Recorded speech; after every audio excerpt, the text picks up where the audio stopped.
Hello, chat. I guess it's more hello, YouTube. There's obviously nobody in chat yet.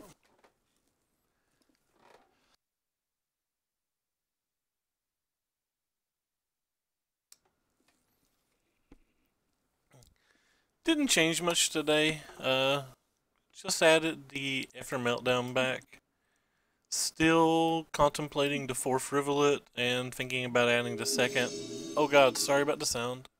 Sorry, thinking about adding the second Blighted Cataract back, or whatever it's called.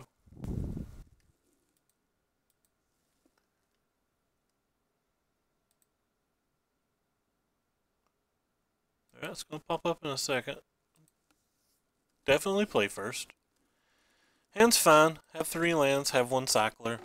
Have 1 interactive spell in case they're a little fast. Hand could have used like 1 Censor or 1 Supreme Will, but this isn't a hand you're ever sad to have.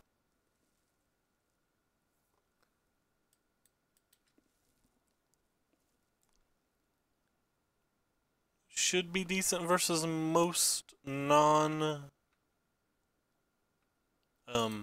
should be decent versus most basic mountain decks.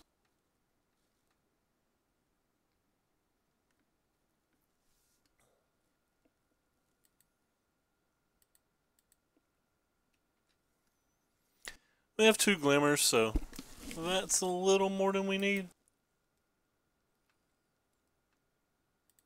Fortunately, I have to play the plains. More concerned about keeping a Bristling Hydra or potentially a Chandra off the table than I am being able to Fumigate on 5 or to Glimmer on 4.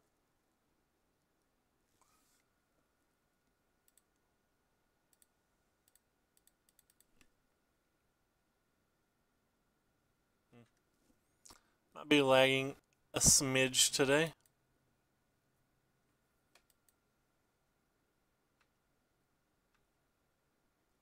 Card's actually great here.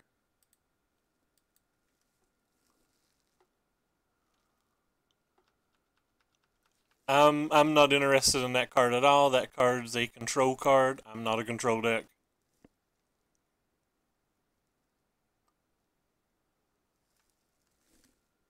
I mean, that card's obviously a better kill condition versus a lot of decks out there, but just don't want any non-control, or I don't want any control cards in the deck.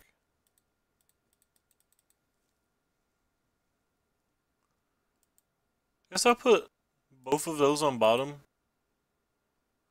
Really just want a crap ton of lands.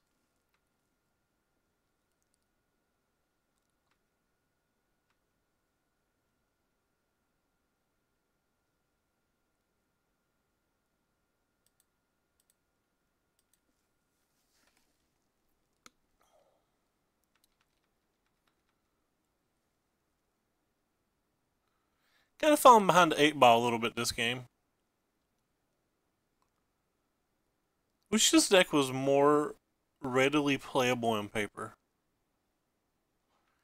Still has 5 cards in his hand. Alright. I'm going to use this one now, which seems a little suspect considering I plan to Fumigate, but he doesn't ever have to add anything else to the board if we don't press the issue, and he can easily just win with these.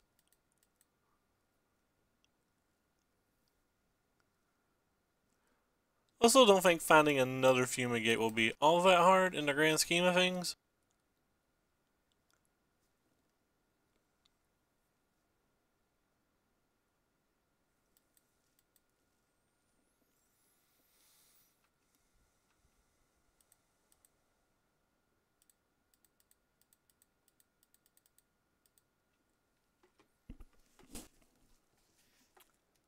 The Rogue Refiners kind of suck.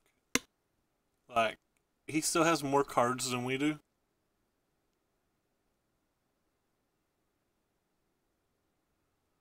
Saronis. It's a very good card versus us. We have the 4. We have the full 4 answers to it, but finding one's not always easy. Found one.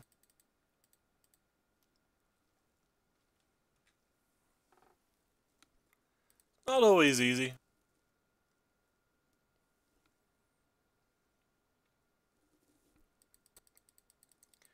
Still not in great shape here.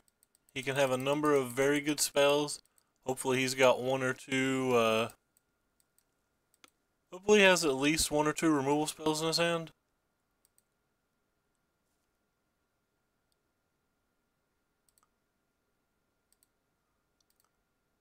Again, do foggy type things. It's kind of just cool that our fogs kill his creatures, but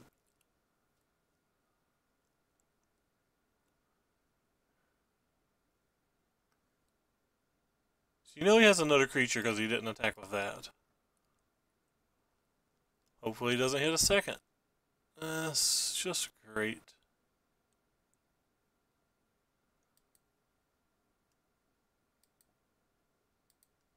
Well, that's not what we wanted. So now we need to try to find an approach and a fumigate.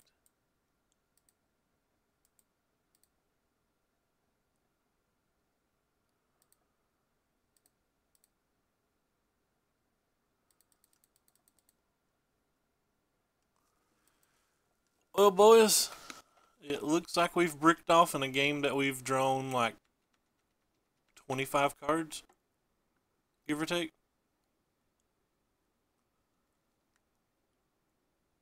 And our opponent just hit literal gas on every draw step.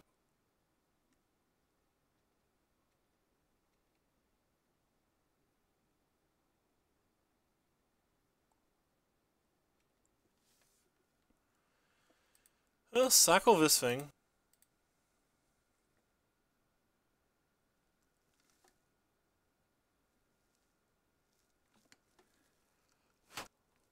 I guess we'll take the damage now.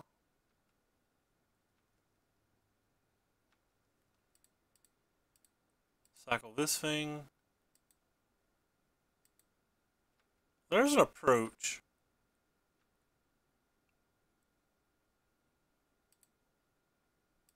Sorry.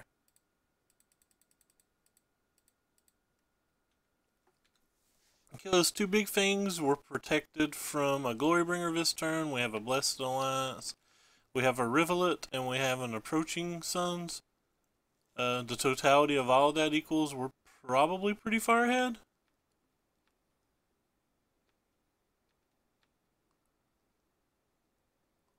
We're certainly not definitely ahead.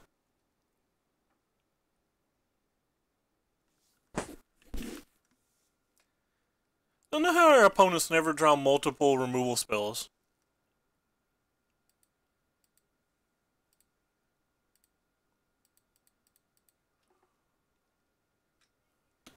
Seems pretty amazing considering how many they have and the fact they've drawn 20 cards.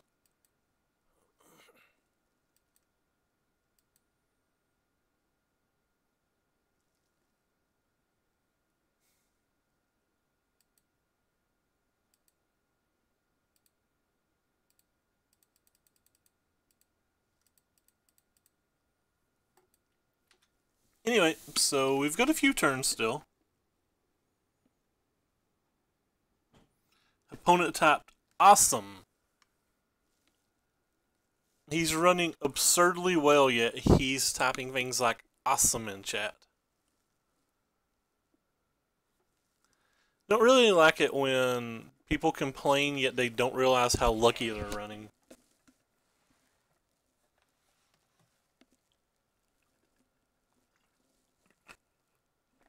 We've not even won, so why is he complaining when we've not even won?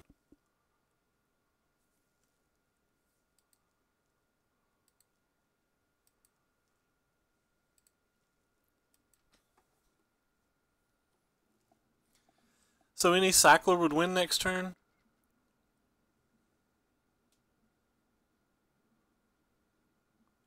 Pretty much has to be a cycler though. I'm gonna go ahead and do this to save the time.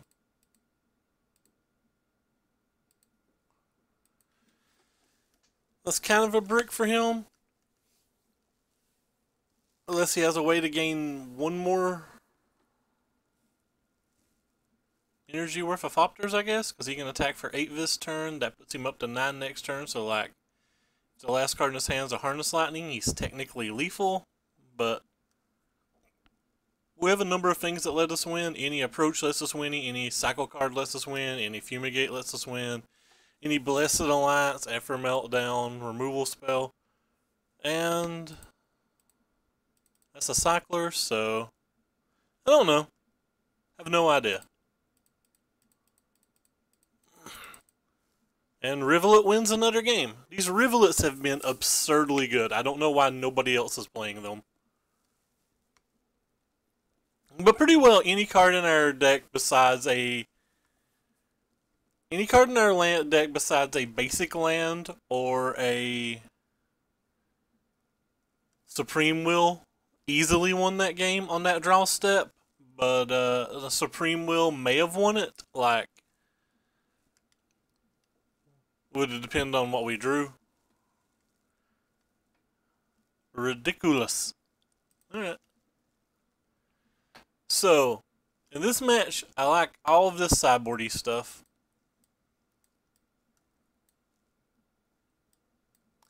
Even like the Gearhulks. The 40s, again, I kind of want to try. I'm afraid of Big Chandra enough that I think that they're worth trying. But I don't want them all. Let's see. After watching how well they worked for you, I went ahead and added them to the deck. Yeah, no. The cards are guaranteed. Makes no sense why people aren't running them card. Have no idea why people aren't running that card. Nah, I'm not going to type anything like that. That's not my style. I really want to try these authorities, but I don't know what to sideboard out. Which makes things real hard. I think it's easier to win with the creatures than it is to win with anything. It's probably not that easy to win with the creatures, though. Yeah. I think the 40s are supposed to be in the deck. I don't know what to bring them in over. Maybe I just bring them in over to Gearhulks.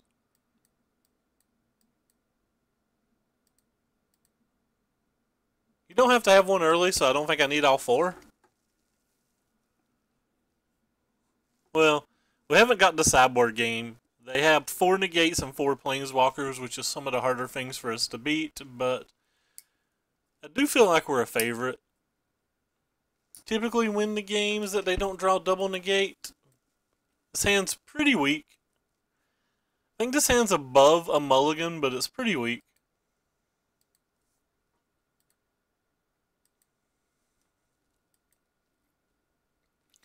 Have a meltdown for like the first cub. We have a counterspell and or a cast out.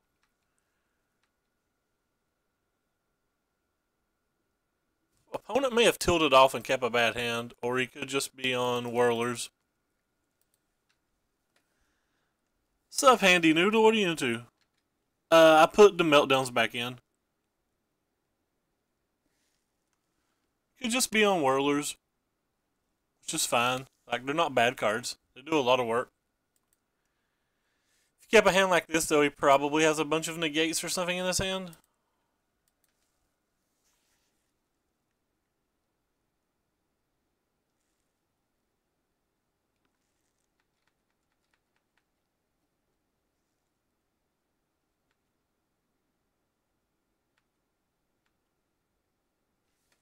Take the damage. If he plays anything we need to counterspell, we'll counterspell it. If not, we'll melt down the Whirler post-combat. It's not a lot of spells I'd counterspell here. Servant's probably one of them. I think I'm fine with counterspelling a Servant.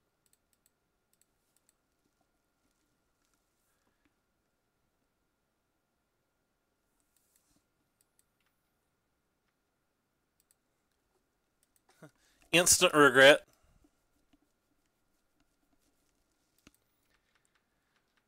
Kind of just wanted to show him a counterspell though to see if he would like try to resolve a Chandra or something.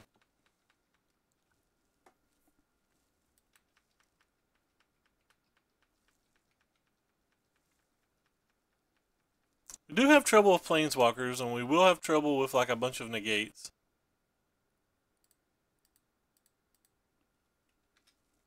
But if this resolves, we have a lot of time.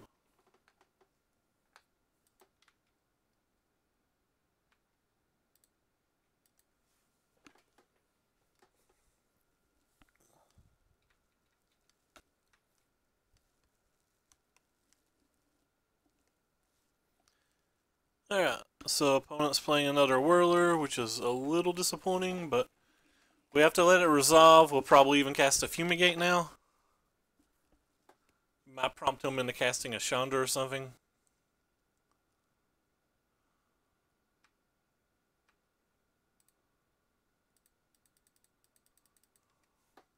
He doesn't have green for double green for Bristling Hydra yet, and there's not that many green sources in his deck to come into play untapped. There's like 4. So the odds of him casting a Hydra this turn, which is the card that we would care the most about, isn't real likely.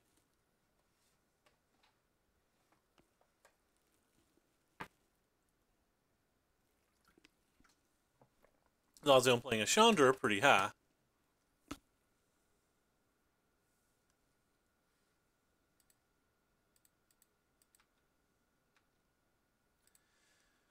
Well, we're going to have to draw a decent spell.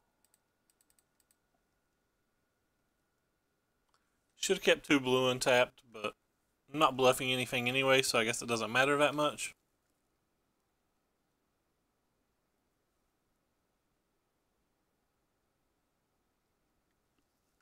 Whirler, that's his best card there.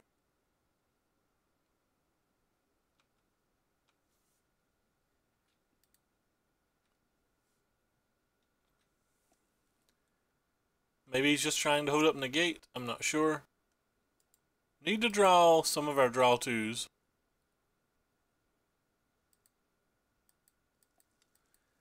These approaches just aren't doing anything, really. This approach could have been a draw 2 and we'd have been in a lot better shape this game.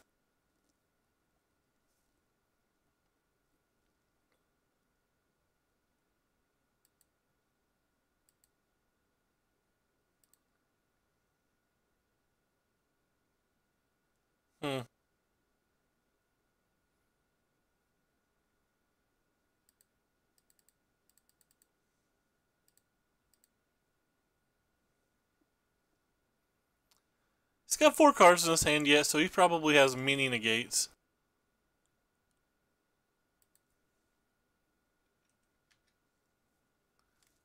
Not sure if we're going to beat many negates. Usually just takes 2 of them and a Chandra to beat us.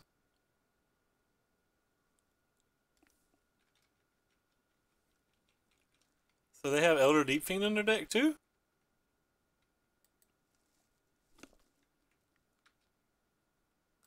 That's a hard one to beat.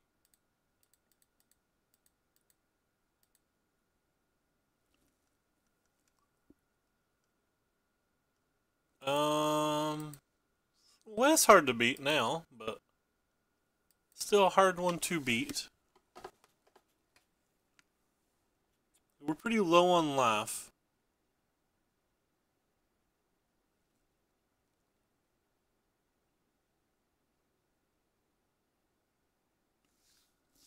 Yeah, the way they're playing, I think they almost undoubtedly have another negate, and I don't think we'll beat another negate.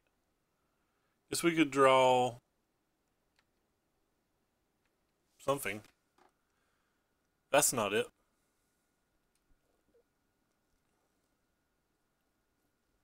That's probably enough to beat us.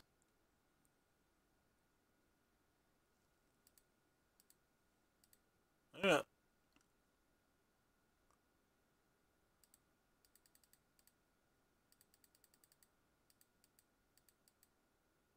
Oops. Should have another land on tap, shouldn't I?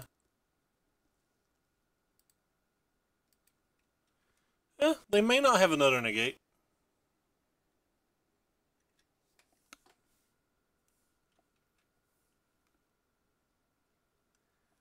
If they don't have another negate, there's always some chance we can win from here. It's pretty low because they're attacking for 4, 5, 6, 7, 8.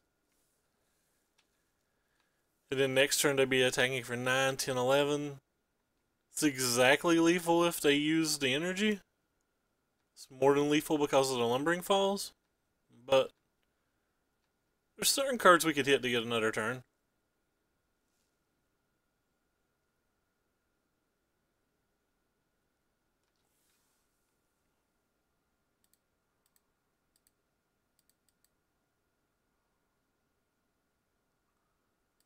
Oh, I guess that's technically one of them.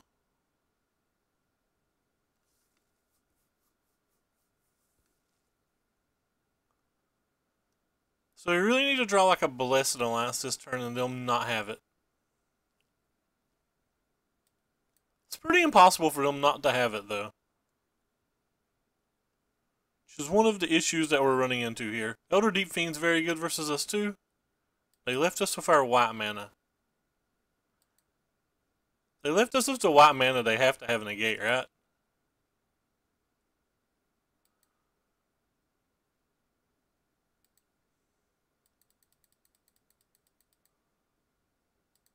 Well, maybe it's enough. They don't have to have the negate. You gotta be honest. If this negate resolves, our opponent is going to complain. Oh Jesus! Thank you for the sub, Handy Noodle. I'm sorry that I don't have any sub alerts or anything right now. Supposedly, me and Corey are going to work on that stuff this weekend. We do have the emote though. I don't know how to show you the remote. That's the emote for anybody who cares. I appreciate that though. But yeah, it's in my little chat menu there if you want to see. I can't believe our opponent complained about that game 1 when he got incredibly lucky. There you go. But he did not complain about the game 2 when we got incredibly lucky. Now, we did get incredibly lucky game 2. Anyway, so I appreciate the sub, man. Appreciate that a lot. Anyway, so back to, I guess in between rounds, I like to tell the people that are on Twitch to look down below, and you'll see a link to the Twitter. On the Twitter, you'll see all my deck lists every time I go live. In the chat, if you type !deck list, you'll see the deck list we're on. And if you're on the YouTube, all of that stuff's in the description. The Twitter, the Twitch channel, the deck list, all of that. So, I need to get used to saying that stuff after every match or two. I didn't expect to win that game. Our opponent just had 4 cards. We know they weren't lands and they wasn't really doing anything. So I didn't think they were creatures either. I don't know what our opponent had in his hand. Maybe he left in some removal spells for our sideboard package and just drew a bunch of them. Not exactly sure.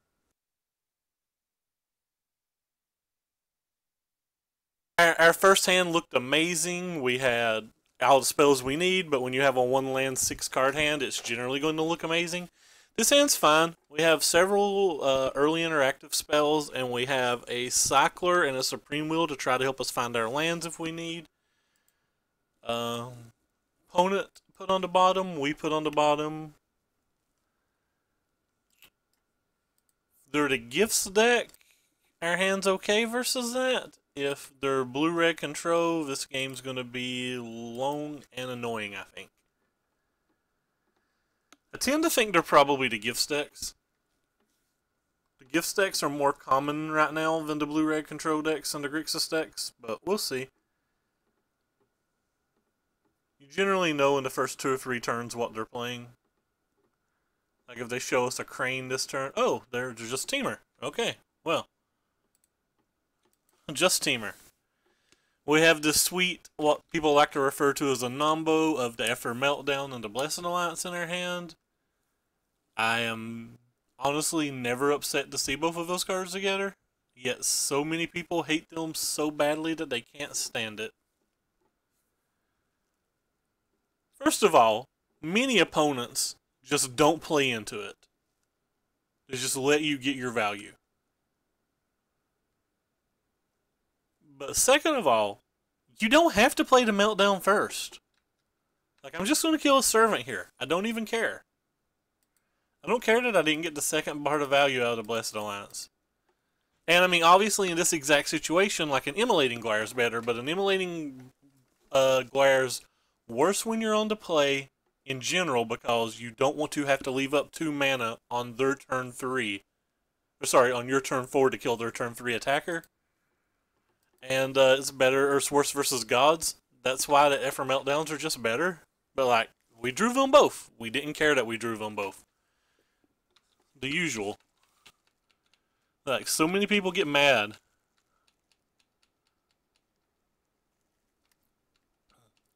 And sure, there'll be a time or two that the Ephraim Meltdown, the Blessed Alliance will come up and it'll be awkward, but, you know, there's the times that you draw 3 Fumigates versus the blue-red deck. Like, it's just things that happen. It's not that bad.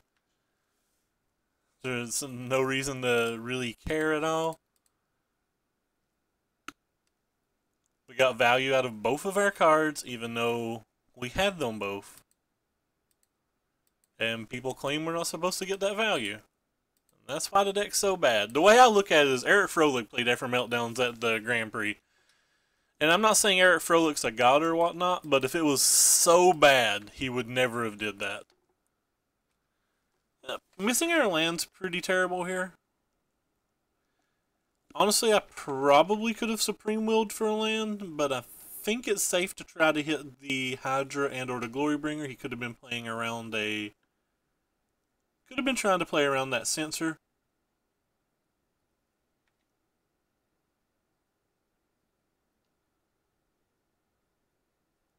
If he doesn't play anything for us to counterspell this turn, we will just Supreme Will looking for a land. Opponent's down to 3 cards, so being a little off curve on the lands probably isn't the end of the world.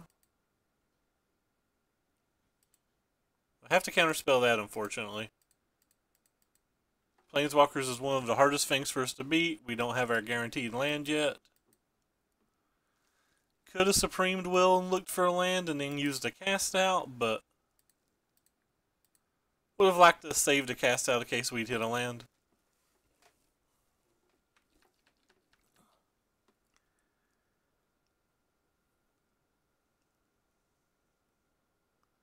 Uh-oh, boys and girls.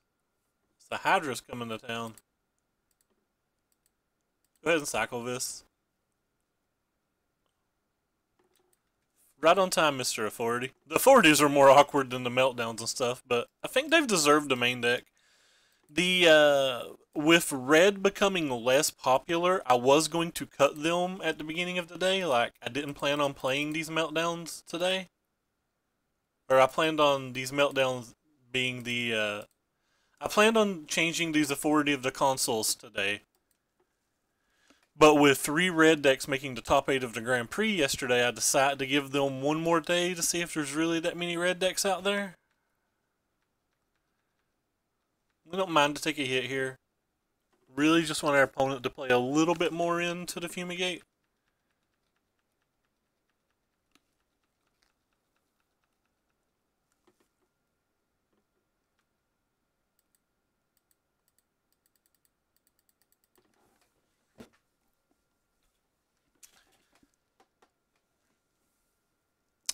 Well, we want the land. I guess we don't want the Meltdown. The Meltdown would really only be good versus Scarab God, which they could be playing, but hopefully won't be that big of an issue if they are.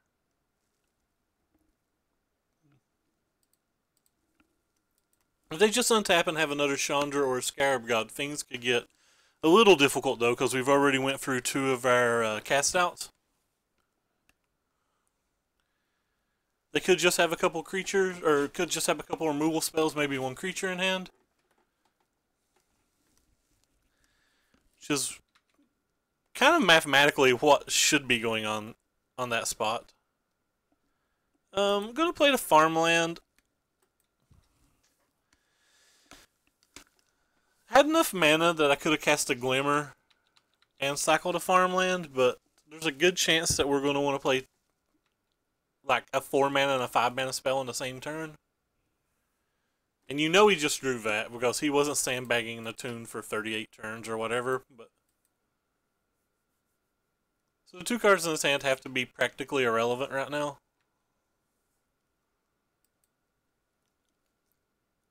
Go ahead and Glimmer before we take damage, because if we end up with a Meltdown in our hand, we're going to want to use it. I would not keep a Meltdown, but you don't get to control every card you draw. Alright, no meltdown. It's fine. Take our 2 damage.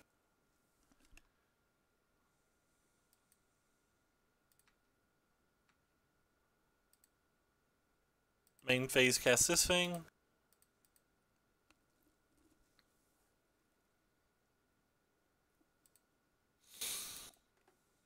Yeah, we'll have to find an approach fairly soon. We've put 3 cards on the bottom, so we're 27 cards deep at the moment.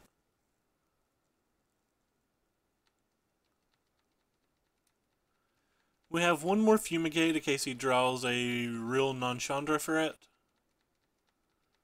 Have a Rivulet, which will let us get to the approach pretty quickly if we ever do draw it. Or when we do draw it. I suspect to draw it.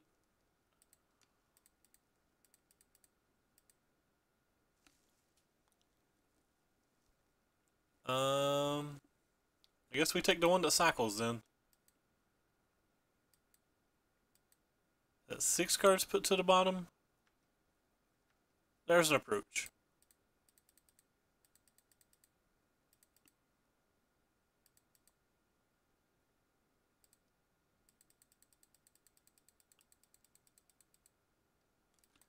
Use our mana as effectively as possible.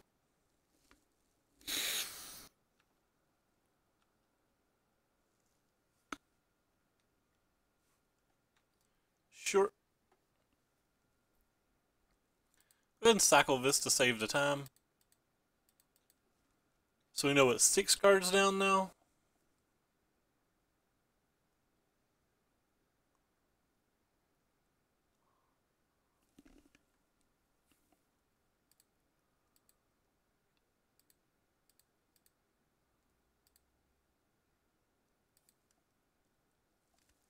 We know it's 2 cards down now. And we know we draw it next card.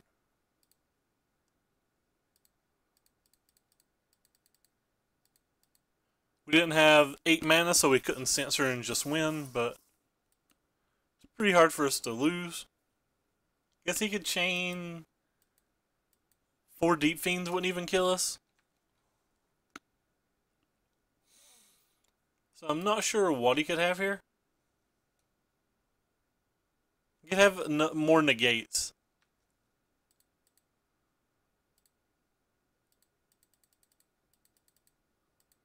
That's really about it. Just more negates.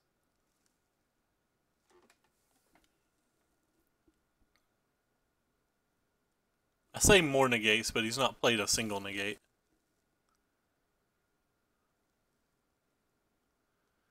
Yeah, he's conceded, it's just not popped up. There we go. We're going to just bring in these cards from the sideboard this time. I'm not gonna mess around with trying to bring in the 40s. I feel like I should be bringing them in because Rizzo brought them in, but to be perfectly honest, I have no idea what the sideboard out for them, so it makes it pretty hard. Also, don't know if these gear hooks are worth it. I kind of want to try the gear hooks a little more, but I don't know if they're worth it. I don't think I'm supposed to take out this many cyclers either. I would really like to see, Eric or Paul or just any much better player than me put their faults on sideboarding this deck out. Because quite honestly, I generally take out 1 Censor, 2 Wheels, and 2 Hieroglyphs in nearly every match, and I'm starting to think that can't be right. I'm going to try to get my phone so I can thank follower peoples.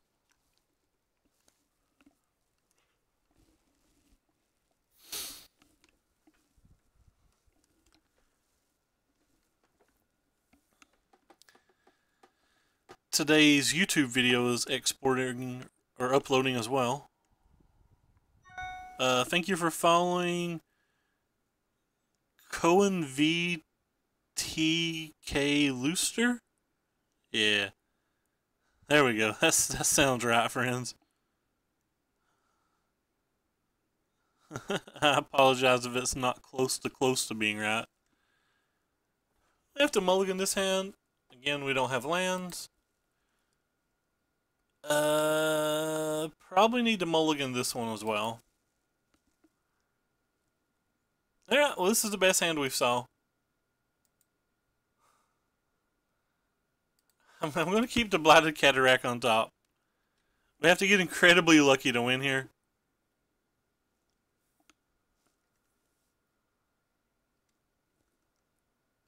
Pretty incredibly lucky, but we do have one way to beat a fast spell.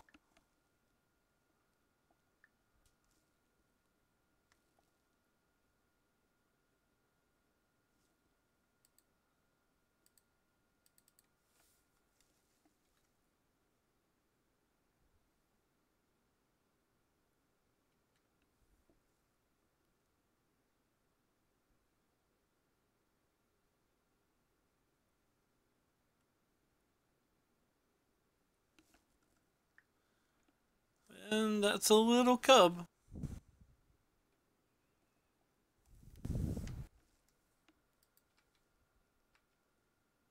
Nice.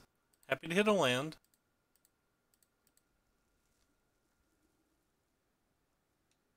I was not a fan of our 6-card hand at all. This hand will be fine if we just draw into lands. But you could be right. I'm not saying that I'm 100% right.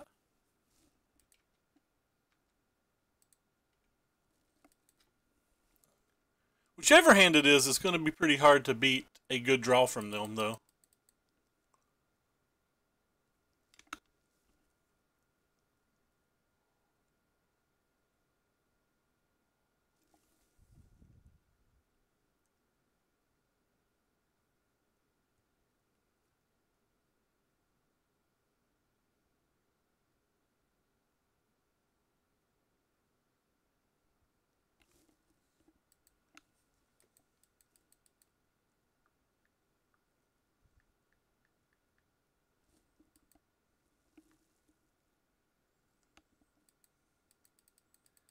Can't really do anything about that one.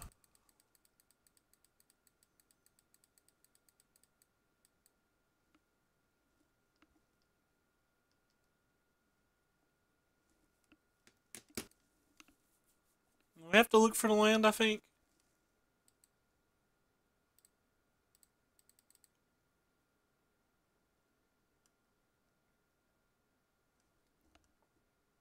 Oh, wow.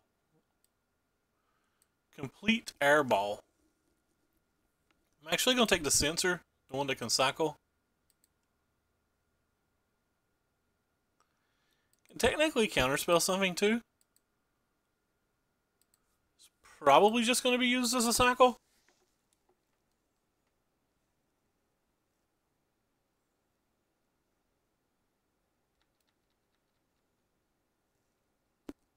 If I'm having 5 cards in hand and missing a land drop, I'm finding that it's probably unlikely that we're going to get there again.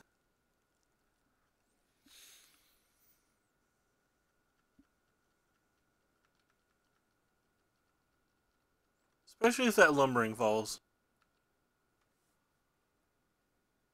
But actually censor in my main phase here, or in his second main phase, to kind of try to prompt him into playing something.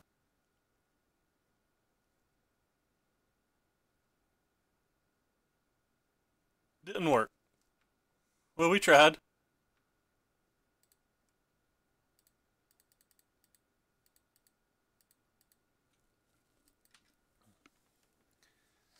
His hand has to pretty well be spells he wants to resolve, and probably planeswalkers, maybe a negate. Either way, whatever it is isn't good for us.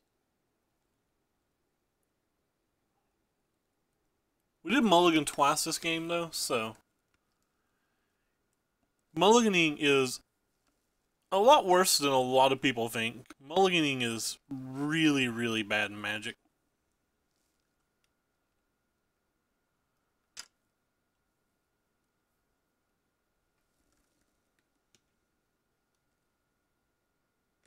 That's a sky ship. Alright. That's a land.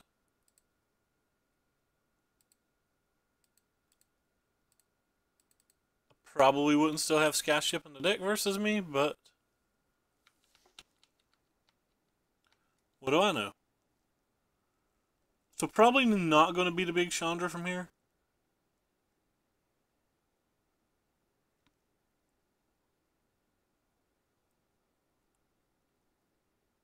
Could just be a Hydra, I guess. Oh wow. Would not have expected and or guessed this. So the 3 cards he has in hand are like all negates and counterspells?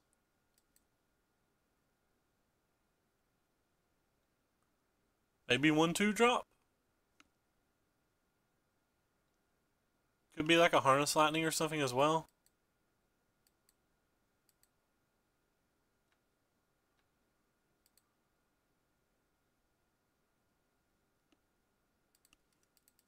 I'm just gonna cast this. They don't have to be negates. And I don't care that his Lone Tusk Cub gets big enough to trade with the Linvala, because we could draw Blessed Alliances or a number of different things to make the Cub weaker. He could just play a second creature too, which gives us another decent blocker. If he doesn't have a negate, we can always just top deck another approach, which is fine.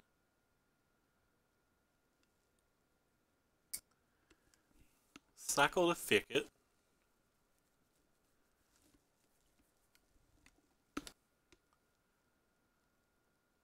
I have a relatively high life total still. Looks like the Lumbering Falls. Oh no, it's a Bristling Hydra. Well, it's pretty close to the card that I least wanted him to have in his entire deck. So now we probably do need to draw a Fumigate.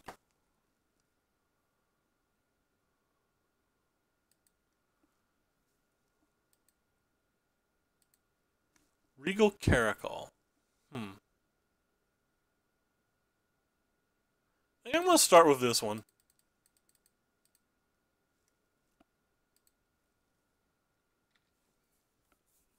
It's the one that can potentially block the Hydra.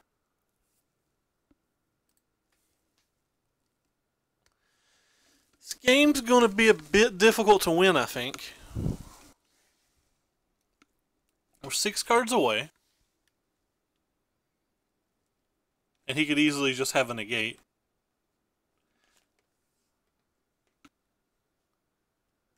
So 2 cards in hand. His one thing can be an 8.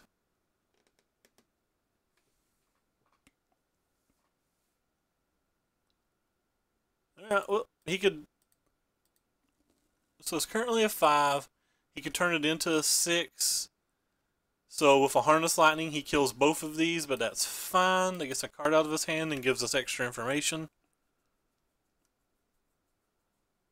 And I don't really care if I'm just trading this. We still have a potential 4 blockers. Wow. This game is not really going off how I expected it to. So does this cards have to be negates then? Yeah.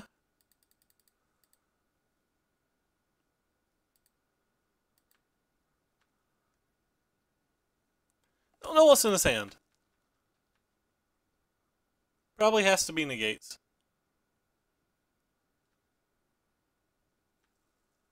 We have another approach 5 cards down.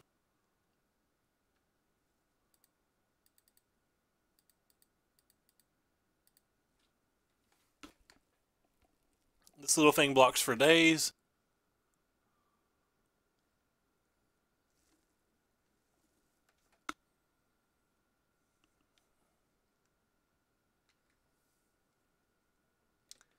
Probably would combine block the Bristling Hydra if he sends a bunch. Could just have Big Chandra. Big Chandra does a lot of work on this table. Glorybringer does a decent amount of work on this table.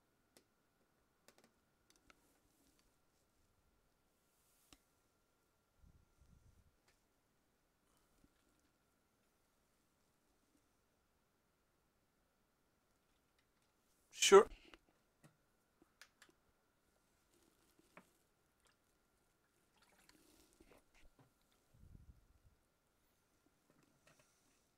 This game was relatively close for how it was.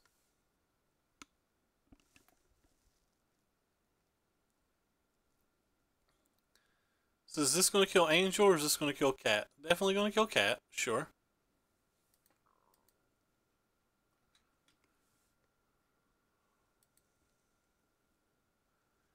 Second Glorybringer would be an actual disaster.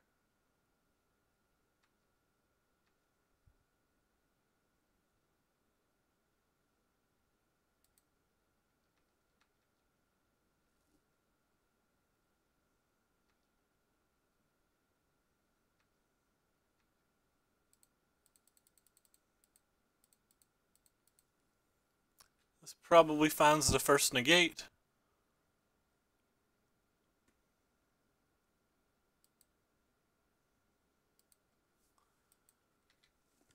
The other card in his hand's probably also likely a negate, which is a bit of a problem.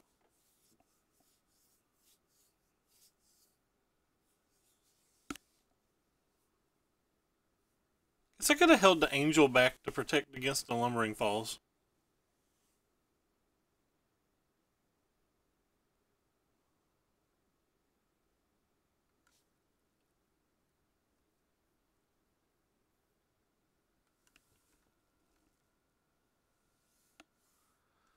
That would have actually been useful.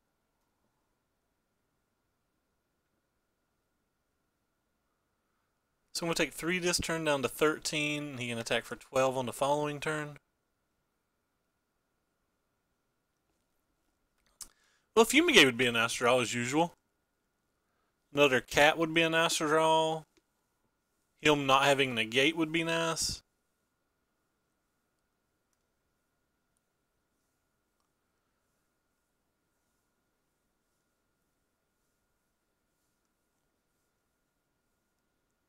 Him playing his turn slightly faster would be nice. Even a Blessed Alliance wouldn't be terrible.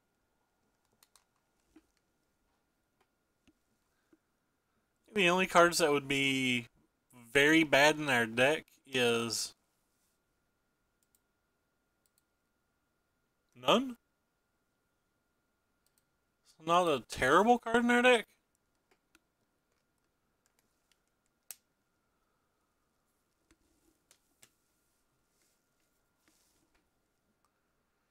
It's really going to depend on how many negates he has. As anybody who's watched the stream a lot, I've said over and over, when they draw 2 negates, I feel like I lose. When they draw 1, I feel like I win. Well, we've solved a 1 so far.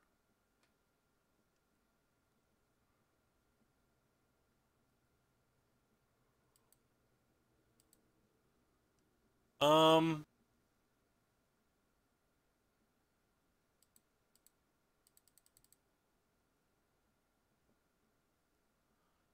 Go ahead and put this on the Glorybringer if it resolves.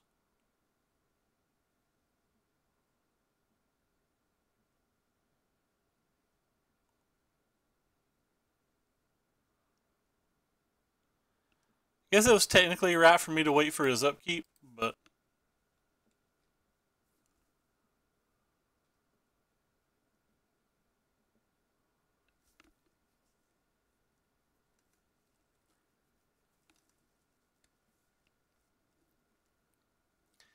Elder Deep Fiend.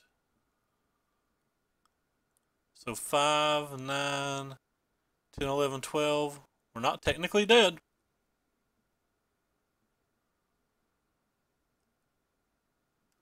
It's the second opponent who's had Elder Deep Fiends versus us.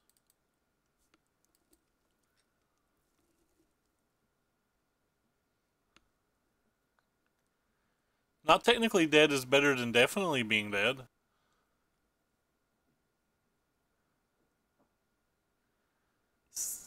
An attack for 13, a Harness Lightning would kill us. A Big Chandra kills us. Very many things kill us.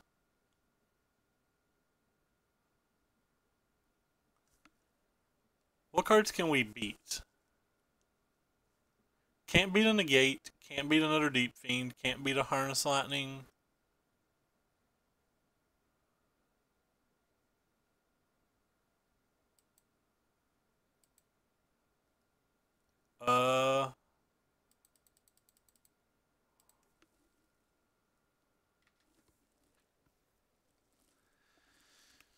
Let's put some blockers out there.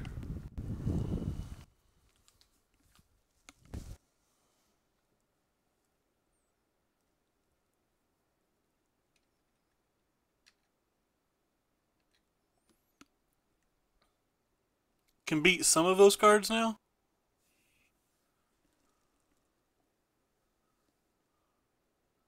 We can beat a lot of things.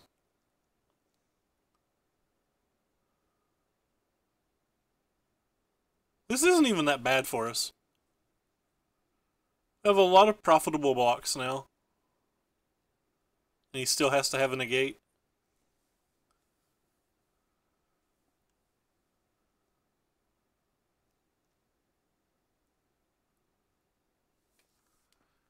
Interesting.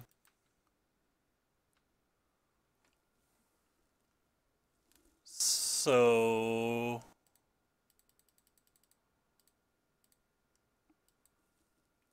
just gonna keep gaining life, I guess. Gaining life and playing blockers. My favorite things to do. Well, if he couldn't attack last turn when we had a 3-3 blocker, now that we've upgraded it to a 5-5, I think it's safe for us to attack him. This gives us a lot better blocks and a little bit more life in case something does sneak through. Cub doesn't change anything.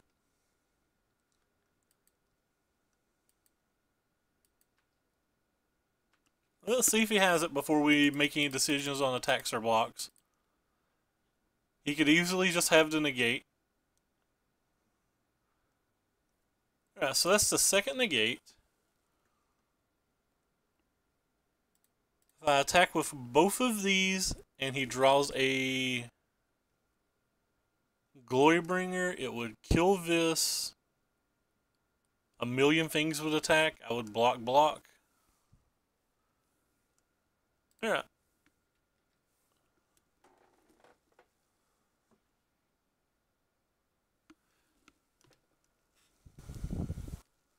Have 3 blockers if he draws a Glorybringer, so not dead to a Glorybringer this turn. And if he bricks this turn, he dies. Well, he had a land. That's technically a brick, but that was not the brick we were talking about. It's not a luck sack. I mean, he's going through 25 cards, and he's going to have 4 negates. It's very reasonable for him to have drawn 2. It's like very reasonable for him to have drawn 2.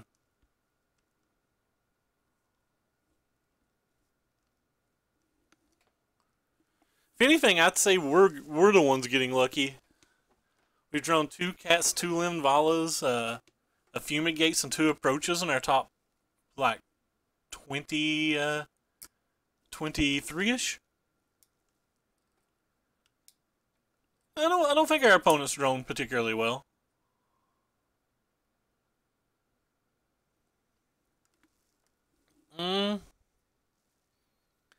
Guess I'm willing just to prevent 2 damage, or 5 damage and gain 2 life. No, they run to full 4 now. We've not saw their list, but the teamer decks in general have been running to full 4 for a bit now. Yeah, I don't think our opponent's gotten lucky. It's kind of interesting. I think it's worth going for. They might not have any removal spells in their deck. If they had removal spells, they might have been able to make a better attack last turn. Because, like, if they had a removal spell, why not just kill one of these?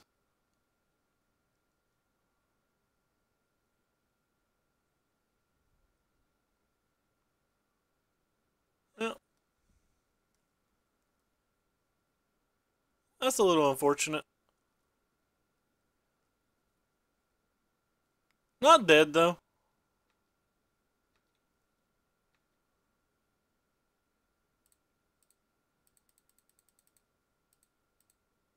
Let's say draw like a Glorybringer.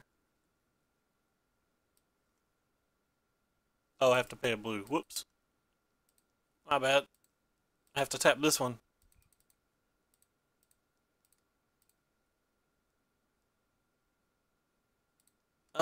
Now that's pretty unlucky for us, but Nah, again, those are very reasonable cards. Like if he top stacks a Glorybringer this turn, I was less concerned about getting this off the table than anything. I wanted multiple blockers for the next attack.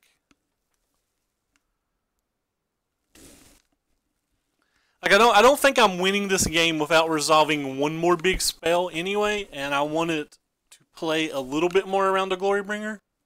But I guess we're dead to a Glorybringer regardless. Could have triple blocked. Possibly needed to, even.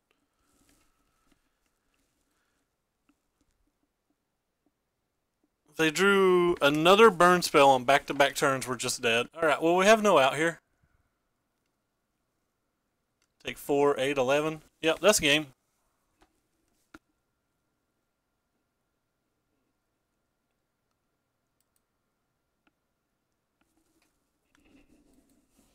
So we would have been dead even if we had blocked, but that's a little unfortunate. Anyway, they had the 2 negates. Like I said, when our opponent has 2 negates, I feel like I lose the match. When they have 1, I feel like I win it.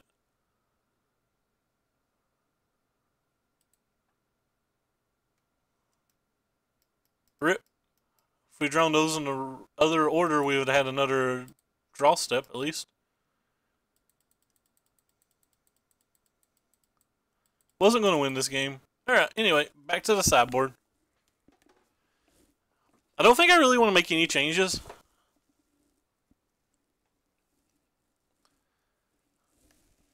I'm pretty happy with our sideboard plan. We mulliganed to 5 that game, so... We mulliganed to 5. I don't think I want to make any changes for game 3. The cats are probably less good now that he is 100% sure we have a lot, but... hands average. It's real slow, but their deck's kind of slow. I've been wavering on that. Paul Rietzel had them in at the Grand Prix, which makes me kind of like them. They're good versus Glorybringer, they're good versus Big Chandra, but I just like all my cards slightly better. I toyed with taking the Gear Hulks out for them.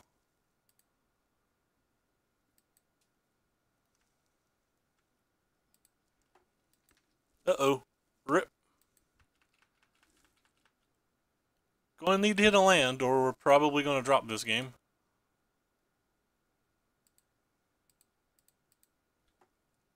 Well, we hit a land, so that's useful.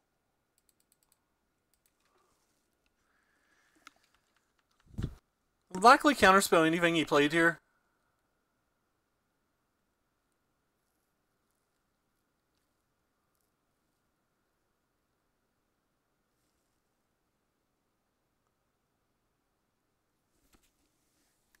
Would likely counterspell anything he played here. He doesn't play anything, we'll impulse for the land, but... didn't play anything. Oh, there's a land and 3 cards to the bottom. That's not necessarily wrong. I don't like playing spells on 3 mana from the blue decks. I like waiting till the 4th mana to try to keep them from casting Glimmer.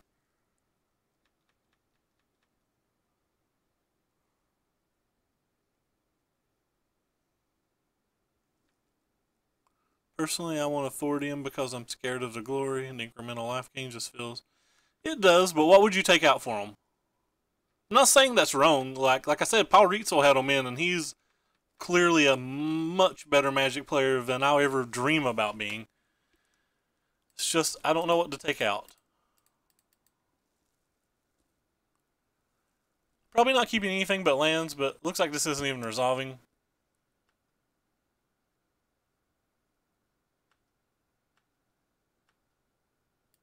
And we missed the land drop there, which was unfortunate.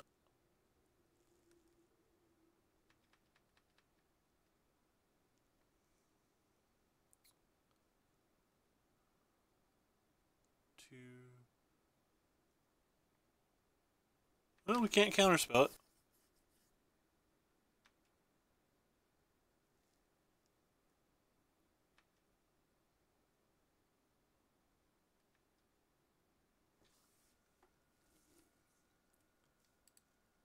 Guess we're going to go ahead and use this on this turn.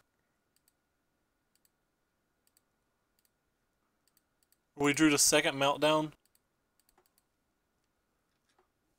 Also makes it to where he can't resolve a Bristling Hydra or a Chandra through the Supreme Will on the following turn.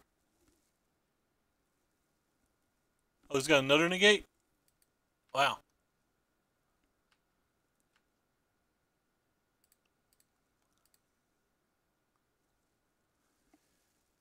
Alright. Not winning this game, it doesn't look like.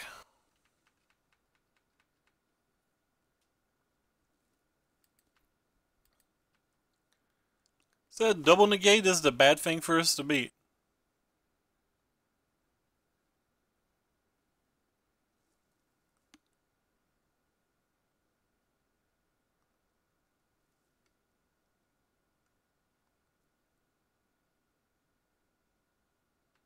Sure.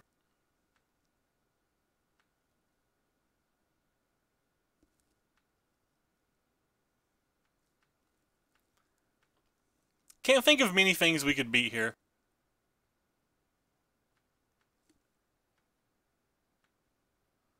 After like getting incredibly lucky and hit a land and a fumigate and he'll not have a counterspell. Just doesn't seem likely. It could happen. It just doesn't seem likely.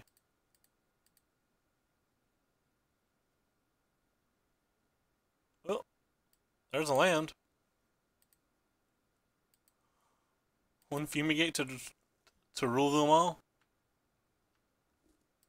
Alright. Do you have the third negate?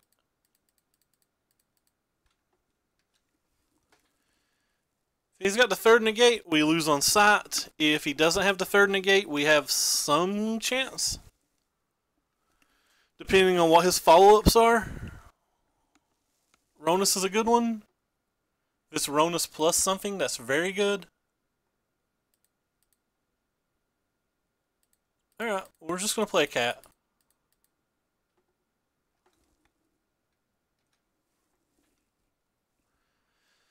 So hopefully it's not Glorybringer. Oh wow, he tapped his mana fast.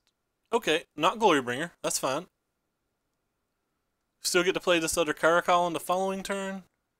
Start gaining some life while still having blockers up.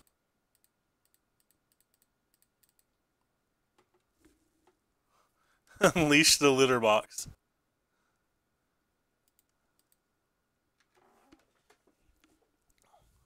So even if he does draw Glorybringer out now, it's not the end of the world. We take a pretty good chunk of damage. Chandras are the cards we care most about, and he's tapping double red first. The other Chandra was the card I cared most about. I'm sorry, I should have been more specific. I mean, never happy for any Chandra to resolve, but...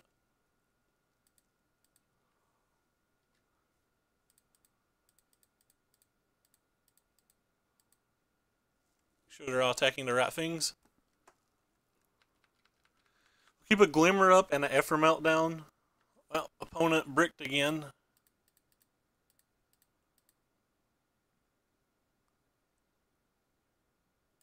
I guess we'll put that on the bottom and that on top.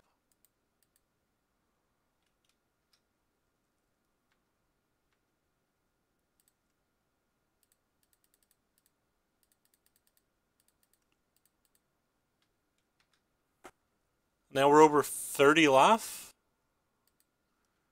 With double meltdown to try to stop Doronis. Bristling Hydra would be kind of bad here for me. Don't care a whole lot about the Cub. Care somewhat about it, but not a whole lot.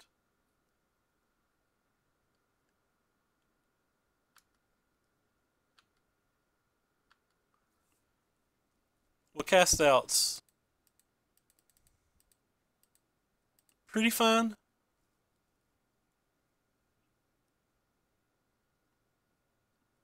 Probably just going to get the Cub and attack for 4. Alright, well, I feel like we stole that game. We were in pretty bad shape, but opponent used both his negates on spells that are probably not worth negating.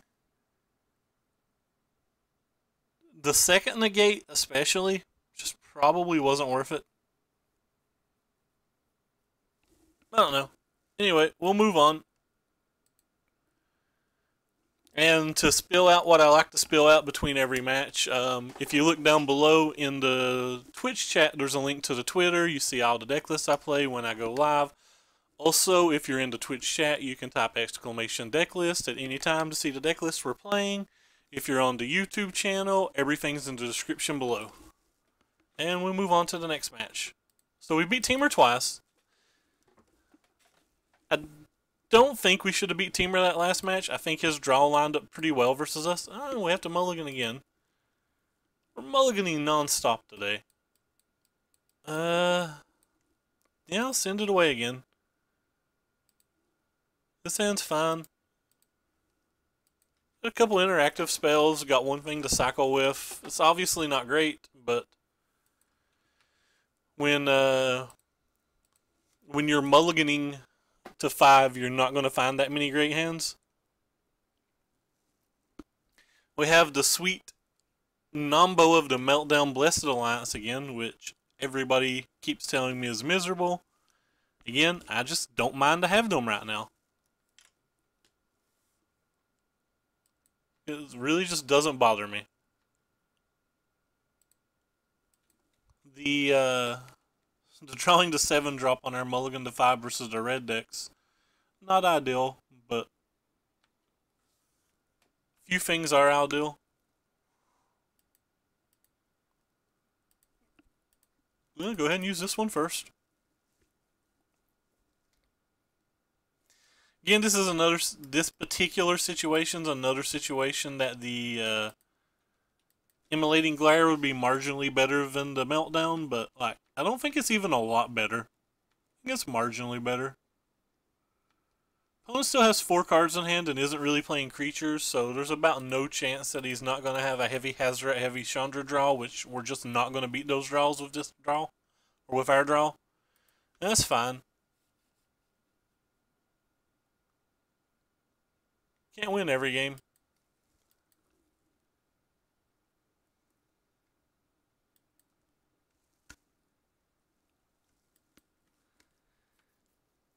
It could be.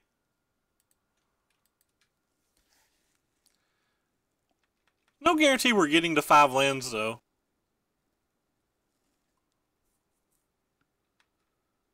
So we kind of need to find a cast out. And then we still have to beat his hand somehow.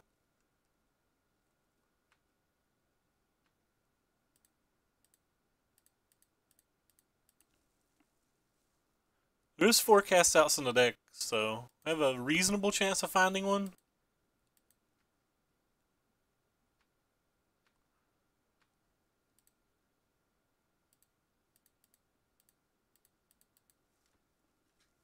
I expected we were going to just have to play those spells on turn 2 and turn 3, by the way.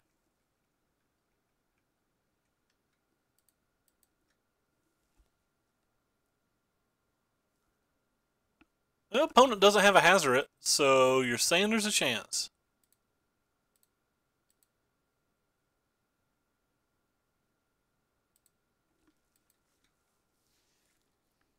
Alright.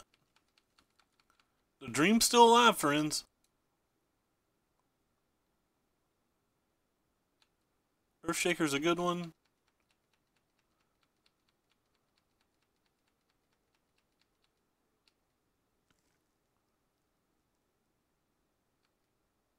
It's fine.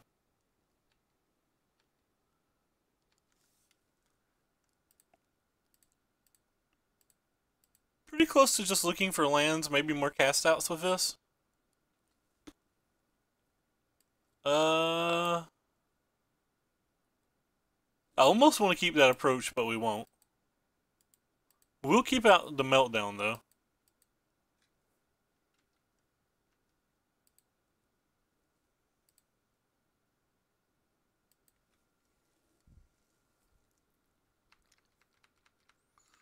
See what our opponent plays this turn before we make a decision on what we're going to play. Beaumont Courier is a good one.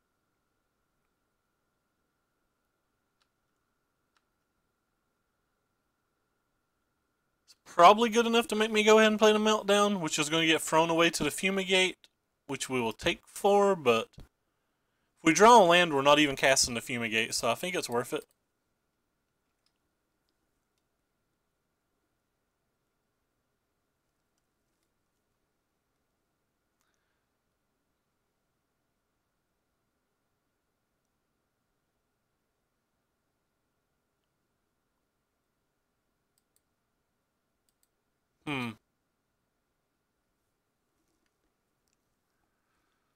It's a little interesting.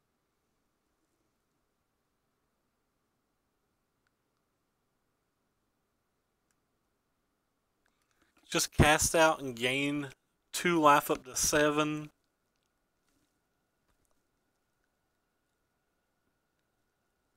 It would be taking 4. Back down to 3, so like practically anything beats us if we do that.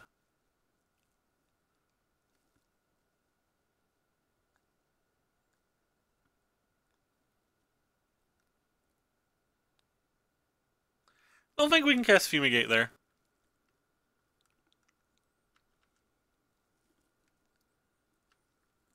Also, don't think we can cast Out during the draw step either, because Hazoret's just too powerful.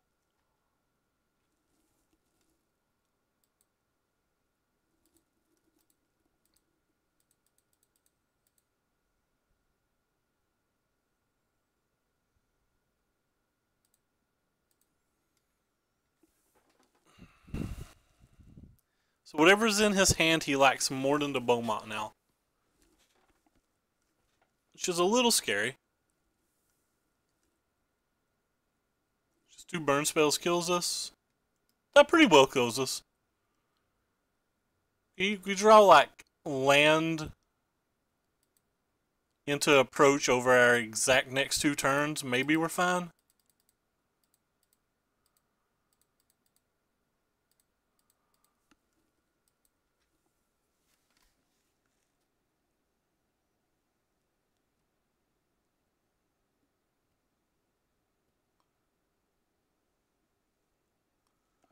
No one approach is on the bottom though. So not a lot of cards that do it for us here. The Ramian app helps him a pretty good amount. So we take 2 on his turn, we take 2 on our turn. Well, 40 to Councils is actually a good draw here. It lets us be able to cast a Fumigate to gain 2 life. Protects us from a number of things that could be in his hand. Alright, well, looks like we get another draw step. Maybe. Depends on what's in his hand.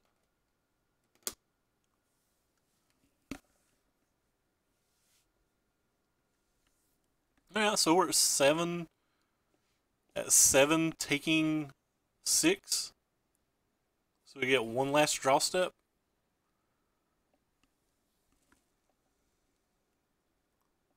No?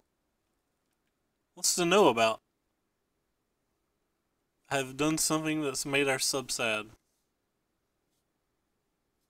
Could still just top deck it.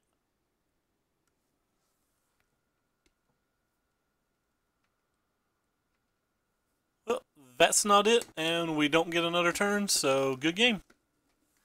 It's not too bad, though.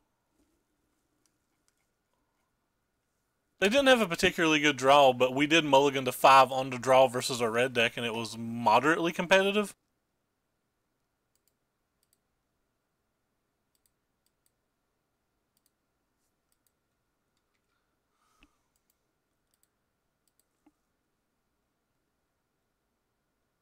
Don't win a lot of games that you mulligan to 5.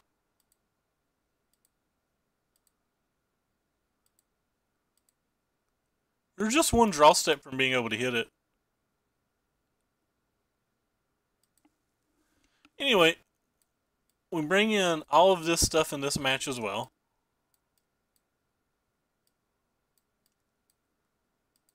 I believe the fumigates to be a little too slow, so I like to shave a couple of those. I like to shave a couple of these, and I like to shave all the Supreme Wheels onto play.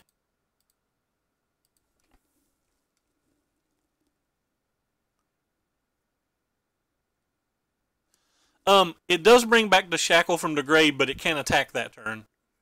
When we drew to 40, it comes into play tapped. Yeah. That's why we hadn't cast a Fumigate many turns before that, because we couldn't afford to let him haste us for 4. So it gave us another potential draw step. Obviously, you could have drew like Incendiary Flow or something to take that draw step away, but like on board, it gave us one more draw step.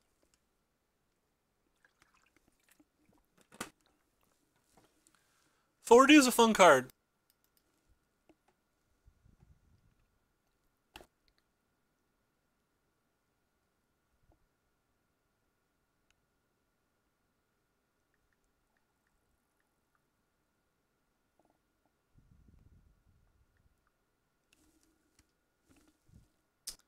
Anyway, we'll play first. This hand's on the weak side, but I'm going to keep it just on the double authorities. This hand's probably not a keep. If I didn't have to cast out the cycle, it definitely wouldn't be a keep. But the double authorities with one cast out, I think, makes it a keep.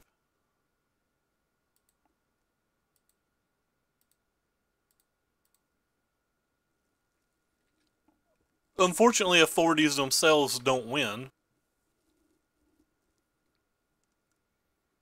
It does make Karl Zev look kind of sad though.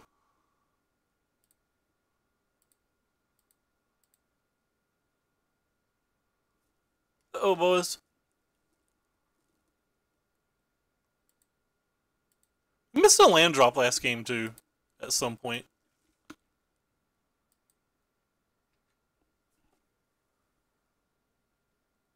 If we'd hit that land, the 7th land one turn sooner, we would have been able to get to the sweet spot as well.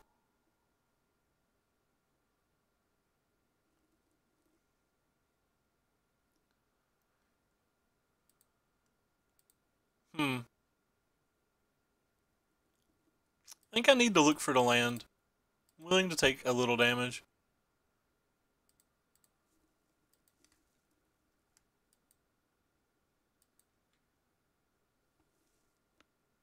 I still make mistakes, though. If it's a Chandra, that's obviously extremely bad for us, but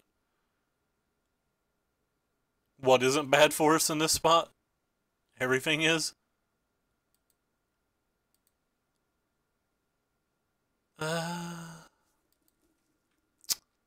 Well, again, unfortunate. It's the one problem with the blue-white deck. When you miss land drops, you just lose.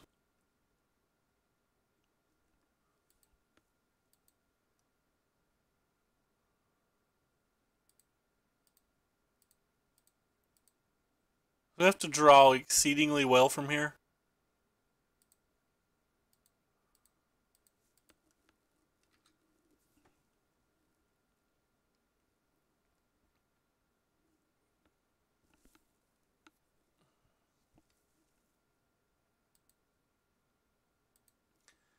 That's not exceedingly well. Don't know what we could draw now. I think we're pretty much locked out. We have to have a cast out for that.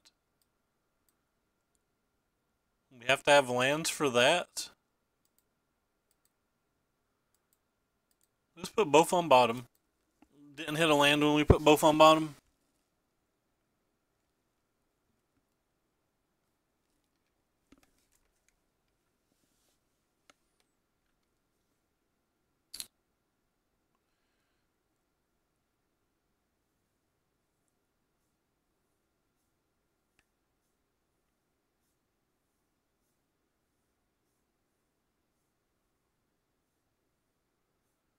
Could easily just be dead.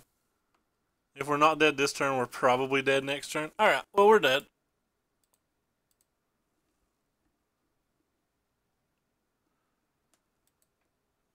Queue back up.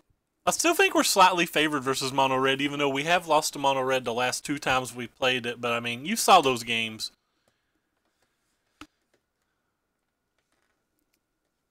Our deck could have literally been 40 cards to beat Mono Red, and it wouldn't matter when we're missing the land drops and mulliganing to 5. Anyway, I'm not gonna do the spill or anything. It's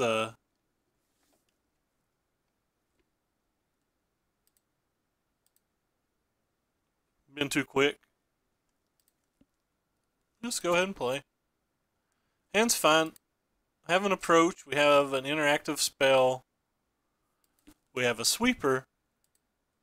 This hand's probably, providing we draw lands, decent versus the majority of the decks in the format. Probably not decent versus gifts, though. And he could definitely be on gifts. There's no reason for me to be on the Teamer train. I actually don't think the Teamer deck's all that great.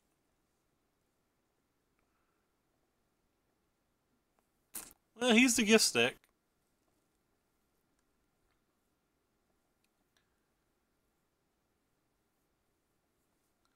There's a Jeskai build. I have not memorized the Jeskai build lists. I haven't really paid a lot of attention to them.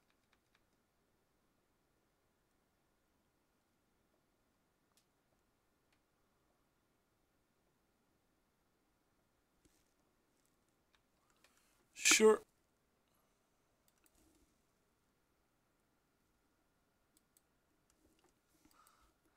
Brad is exceptionally good. A Grand Prix meta is a lot different than like a Moto meta as well. We have to take the land.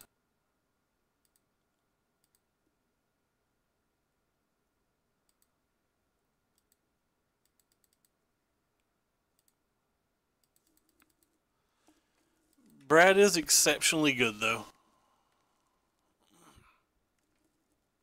I think his list was like, I guess it's technically BBD's list, but it was 70 of the 75 we were playing 2.5 weeks ago? 3 weeks ago, possibly? I don't remember if they're on a refurbished build or not. That actually affects things. A pretty reasonable amount. 4? Is this just a ballista? Sure.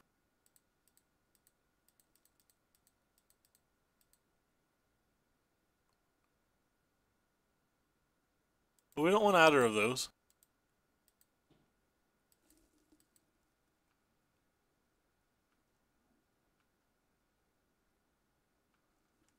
Ah, we missed a land drop again. That's starting to actually tilt me.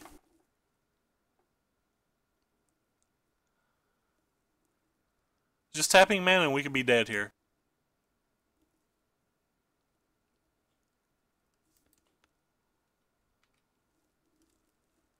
This non-stop missing land drops is starting to tilt me. I definitely do not want Champion of Wits in this deck. We have all the card draw in the world. There's 2 of their gates going. Again, I don't know if they're a refurbished list or not. Sure.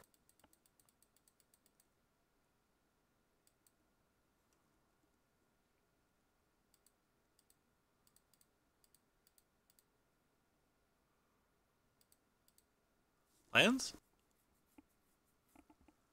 Well, it's technically lands.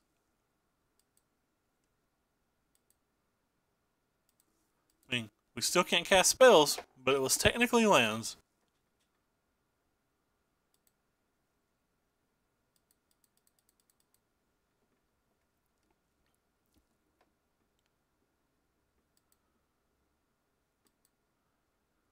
So, probably would cast out the Walking Ballista now. Getting low enough that I think I have to. Like, we're going to be down to 10. They have 2, 3, 4.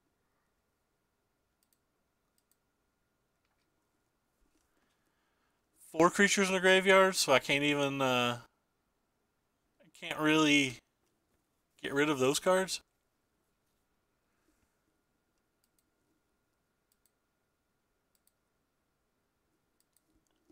One of the problems that we face here is, whenever we tap our 7 mana to cast our approach, they can easily just cast their God's Gifts that turn. And when they do so, they get back a Mausoleum Wanderer, so we can't win the turn after that either.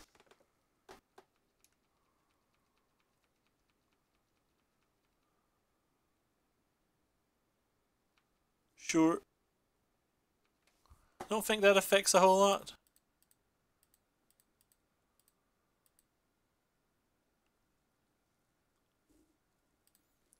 Don't think I need this card at all. Don't actually need cards at all anymore. I don't even know why I'm cycling these.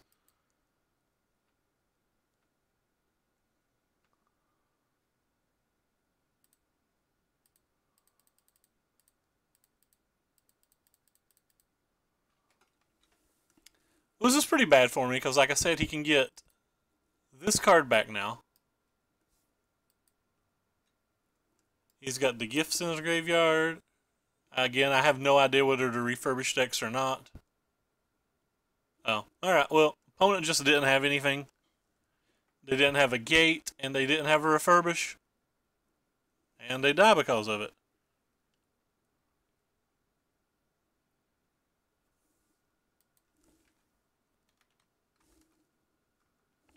I don't know what that card is. Let's see, what do we got here? 2 casting cost, 2/2 cat. Exile Watchers of the Dead. Each opponent chooses 2 cards in his or her graveyard and exiles the rest. It's kind of a cool card. That's kind of a cool card. I don't hate that card.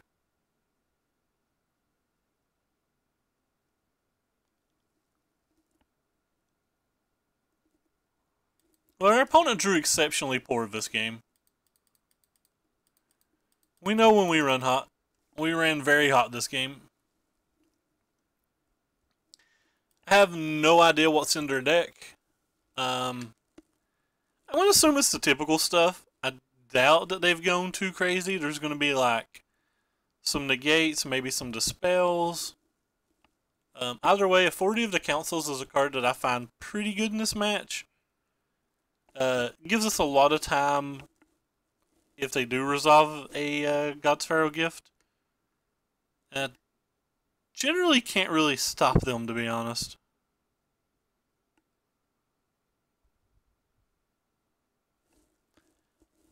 Also think the Descents are better than the Fumigates in a vacuum.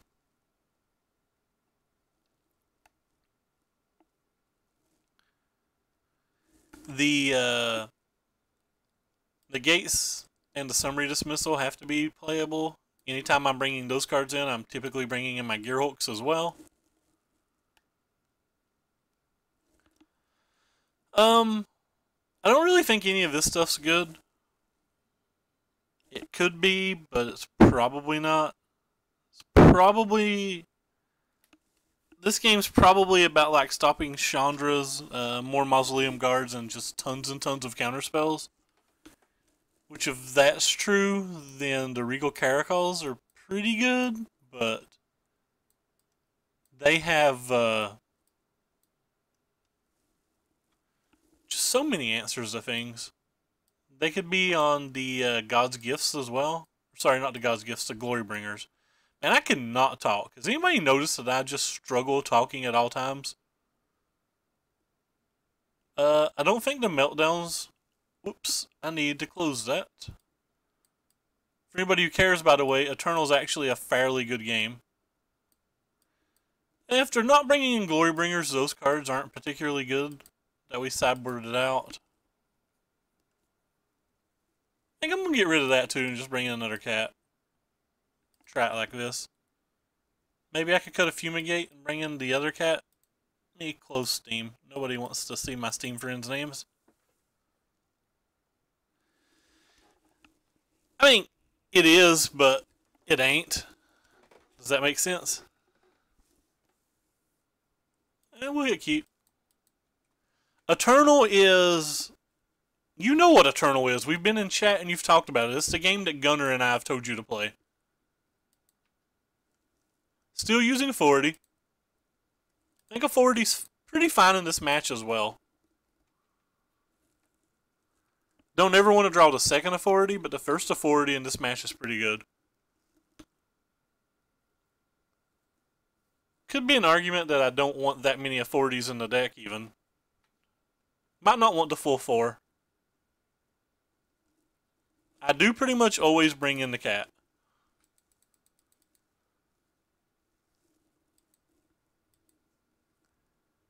Sure. Well, there's one negate gone. So Champion of Wits in the graveyard as well.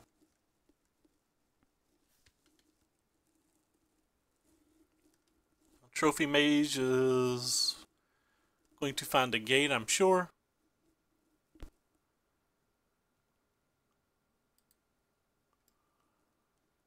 Or God's Pharaoh, I guess, technically. I could stream some Eternal.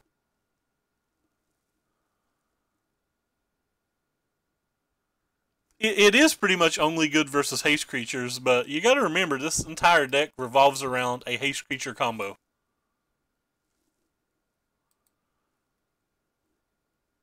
I actually think that's kind of hyperbole. I think it's good versus things that aren't haste creatures, it's just not as good. I have a pretty terrible draft deck right now loaded up that,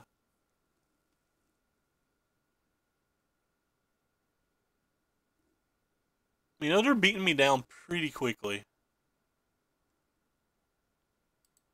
I'm going to go ahead and counterspell this one. That's probably not worth it.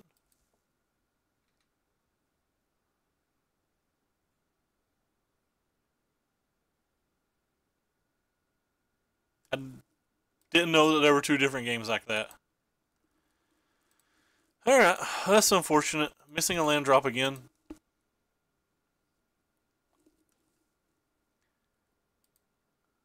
At least we don't really want any of those cards.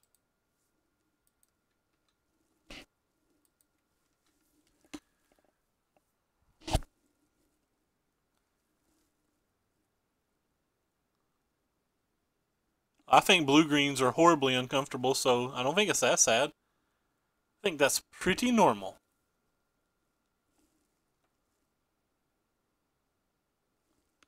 I would imagine it's just 1 game, but I don't know. That's 4.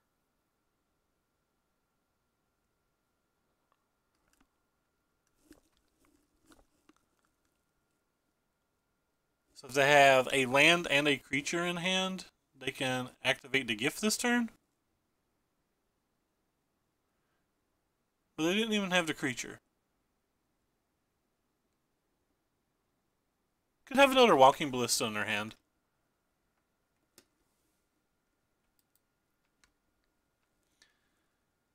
Alright, deck.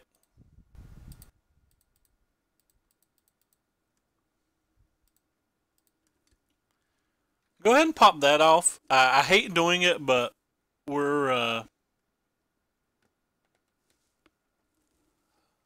really far behind in lands right now. So I feel like we have to do that, even though we absolutely hate to. 1 second, I'll read what he just wrote. But I guess we need all of our lands. I think our opponent F6 that turn as well.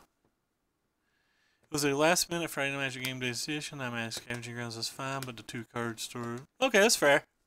Our stores locally don't have any Scavenging Grounds either. I would like to actually pick up some.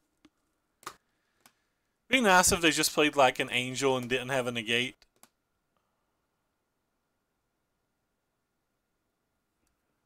But that might be asking for a little too much. Yeah, I tried to buy, Handy Noodle, who are you again? I don't remember. I think you're Chris, but Don't quote me on that. I'm pretty sure you're Chris. Uh-oh. Looks like it was a big walking ballista. Oh, not a big walking ballista. Alright. Yeah, I thought you were Chris. I'm pretty smart.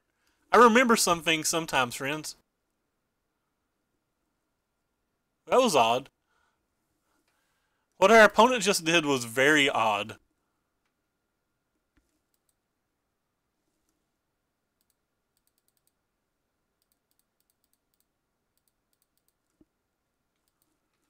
Our opponent tapped 6 mana and then brought back a champion. Don't have it, friend. Even if he has it, it's not the end of the world for us.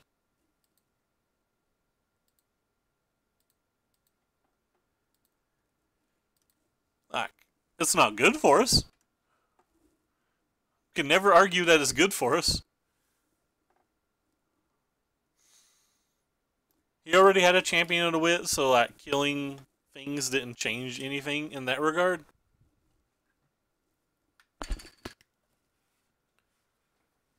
Ministry. And one of the reasons this match is kind of hard to beat post-board is they just cycle through their things and they can find lots of different answers. We have a pretty large life total now. They'll most assuredly at least get to resolve one gate. Possibly multiple.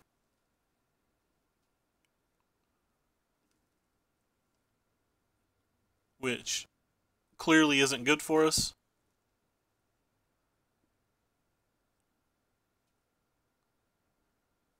They don't have a...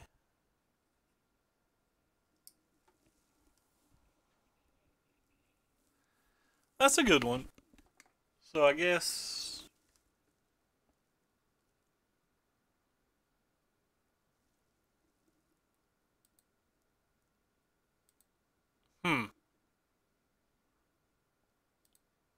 I guess we'll hold on to that for a turn. Maybe we'll have Counterspell mana in a second.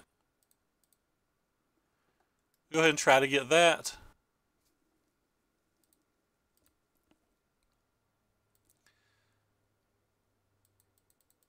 And we know that our prize is 6 cards down.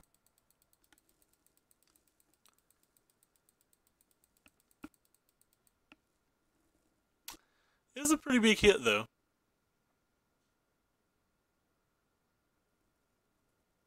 Three, 4, 5, so that means it's probably an angel. So an untap land would be wonderful here. If they have a negate and a dispel, that would be bad for us, but we haven't even hit the land yet, so we can't be that worried about it till we hit it.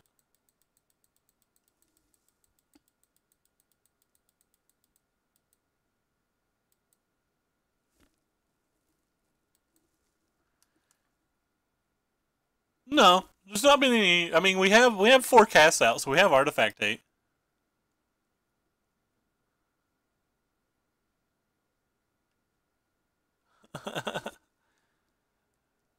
Alright, well, hopefully he either A, doesn't have a counterspell, or B, we draw an untap land and he doesn't have 2 counterspells. Well, we didn't hit the counterspell, so... Negate and we lose, friends. Couldn't really play around anything, though. We would have probably won pretty easy if we'd hit the land. But we missed land drops earlier in the game, so...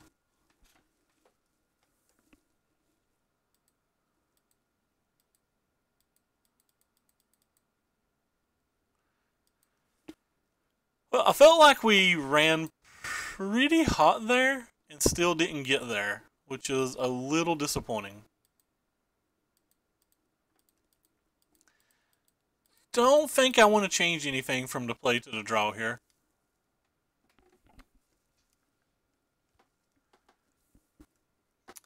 We're just going to try not to have to waste our time using card draw spells on turn 3 and 4. That is also how I feel, Mr. Catcher of Curses.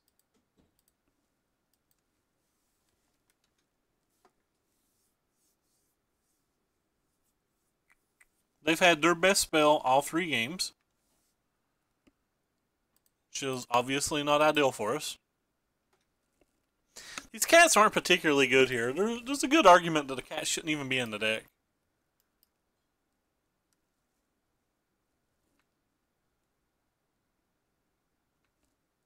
Oh, another land. I'm at 1 cataract still. Well, that was nice. He missed on that.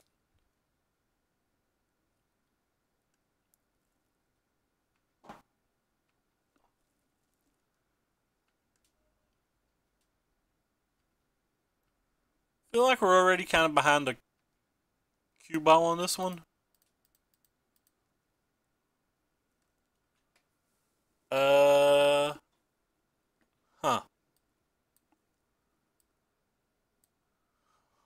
What I do when I don't really want any of those cards, I guess I'll take this one.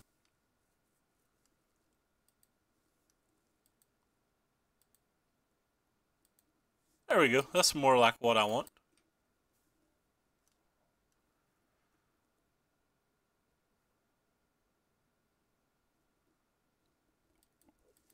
Two creatures negate. I am not. We have so many card draw spells that I feel like we can usually get to them anyway.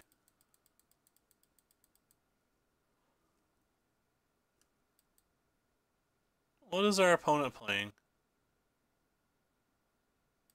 Champion of the Wits, that's a good one.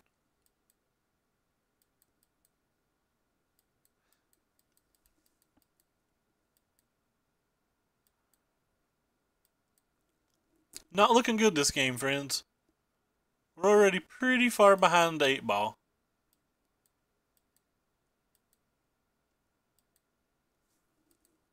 Already pretty far behind the 8 ball here.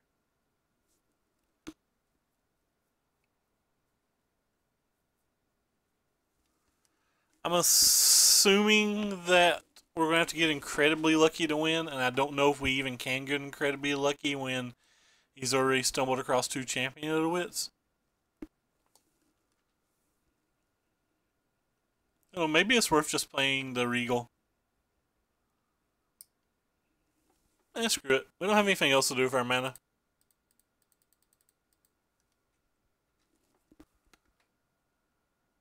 If we draw a second one, that would be pretty good. This gives them an opportunity to resolve a God's Pharaoh's Gift, though. And they don't even have to really hit that well between the Ministry and the Neonate. Chandra. Rip.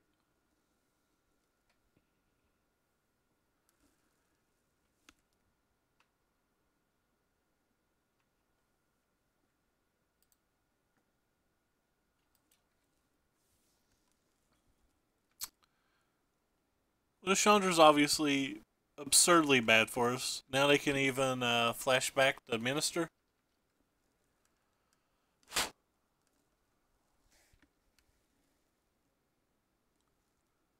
Or they could just draw... I said Minister, but I meant Champion. Or they could just draw another. It's fine. Yep. Not sure how we would win this game.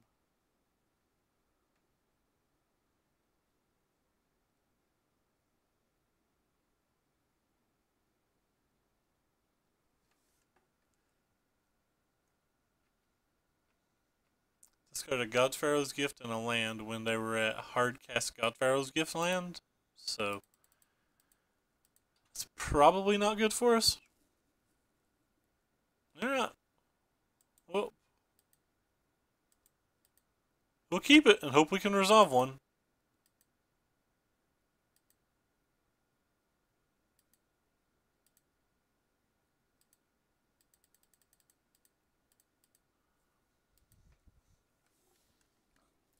So he's going to counterspell this, which is fine.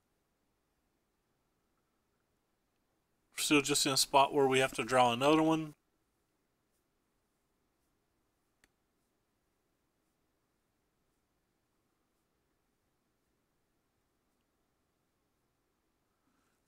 Negating the first approach doesn't do much except for say that I won't draw one in the next 7 cards. There's almost no chance that I would ever counterspell the first approach, especially when I have a Rivulet in play. Feel like with good timing that I can just make them mill it.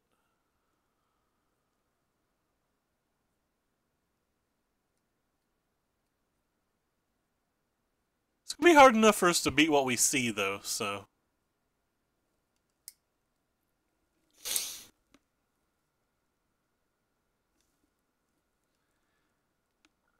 If they never resolved another card in their hand except for gifts, if they never resolved another card, it'd be kind of hard for us to beat them. Alright, so 6 cards down. Sorry, 7 cards down. I misspoke.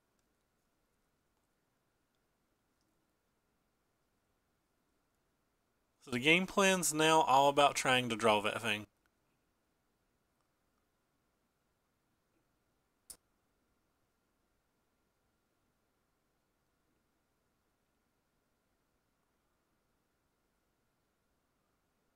But they can attack now. That's something. If we draw an untapped land, we can try to resolve this Descend. That's not an untapped land. It's never an untapped land. Why would it be an untapped land now?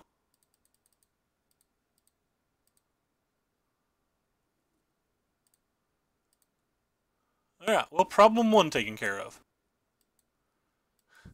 And we just have about 1 million more to go. 6 cards down we know is our approach.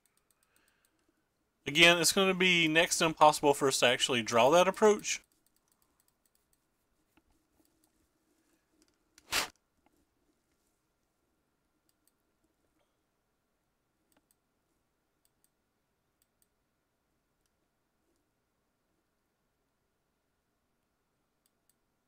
Sure, it's a Crane. Crane doesn't affect much. And they missed. That card affects a lot. That card's actually kind of aggravating here. So now we need to draw another land?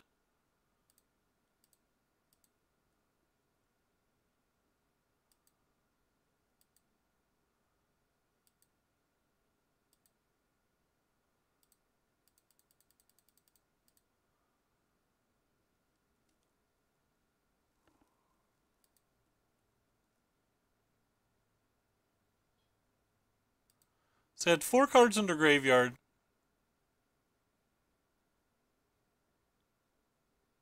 Now they have 6.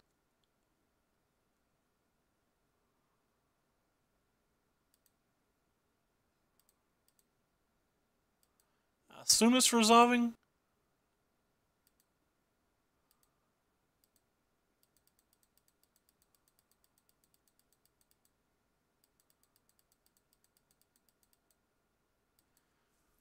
We have enough mana that if we get in a counterspell war or something here,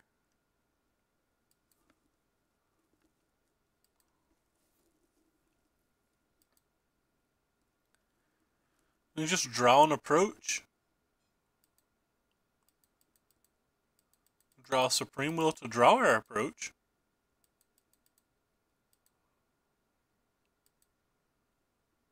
We can just play cats. Cats and things, cats and things. Cats are fun.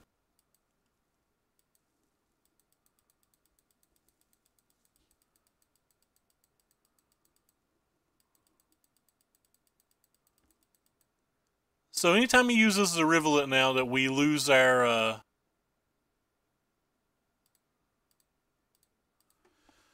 approach forever. If he has a counterspell and uses the gate here, any approach would win. Sup, Bangle? Alright, so we can top deck an approach and win. We can top deck a Supreme Will and win.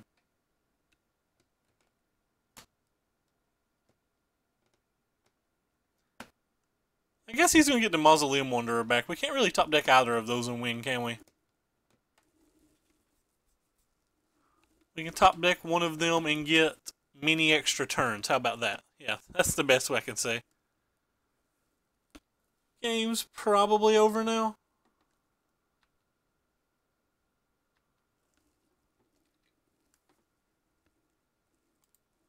Probably not going to be able to beat what we see anymore.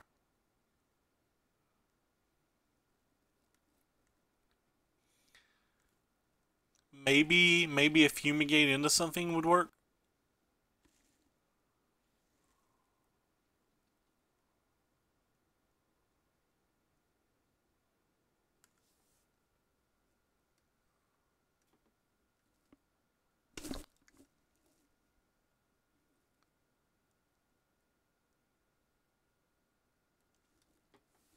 We've not really drawn that many cards this game.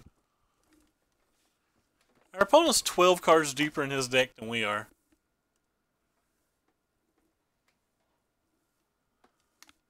Which is one of the big issues. It's one of the reasons these Champion of the Wits decks are just so hard to beat with anything marginally controlling. Because they just explode in the late game.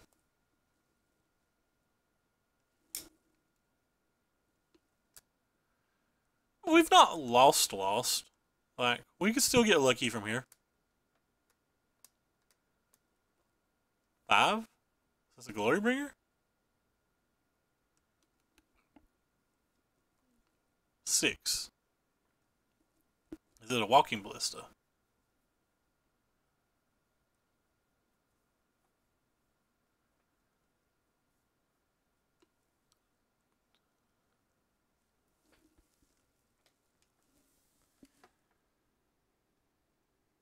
I don't know what our opponent's doing. He's putting a lot of thought into this play, though.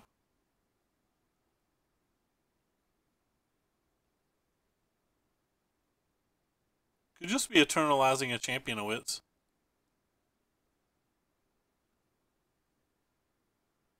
Oh, second God's Pharaoh's Gift.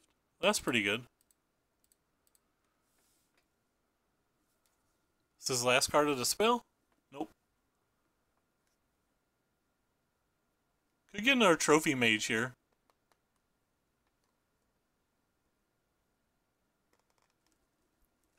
Trophy Mage will let him get another gate.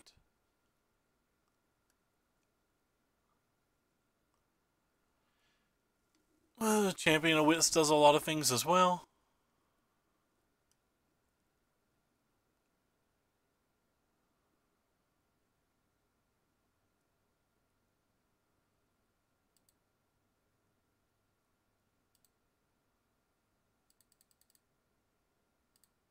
Oops.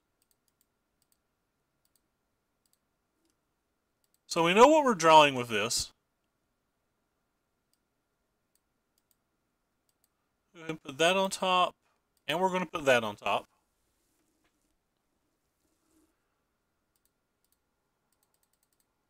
Going to cast out the actual Maelstrom Wanderer here, and we're going to attack.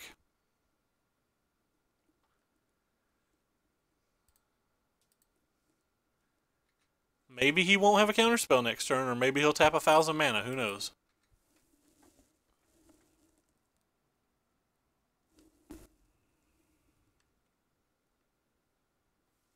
He already had a Trophy Mage in his graveyard, so I'm not that worried about him getting that back.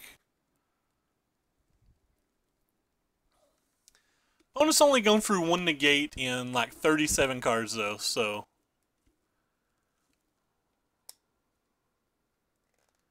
It counterspells the approach. Here, I'll pop it up for you. You pay X for resolving an instant or sorcery based on its power.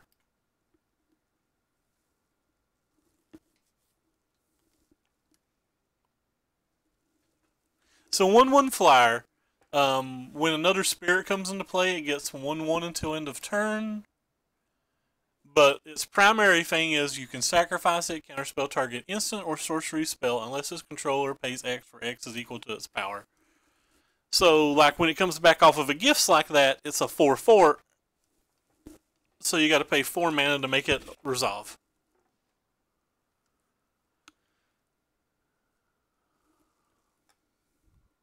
It's interesting that he attacked there.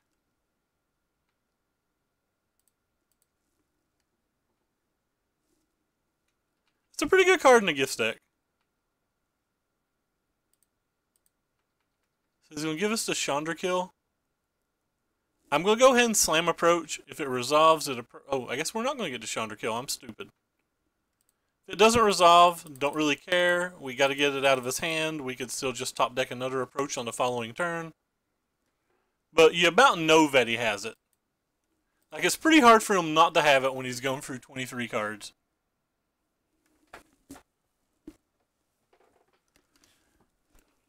Sorry, when he's down to 23 cards. I misspoke again.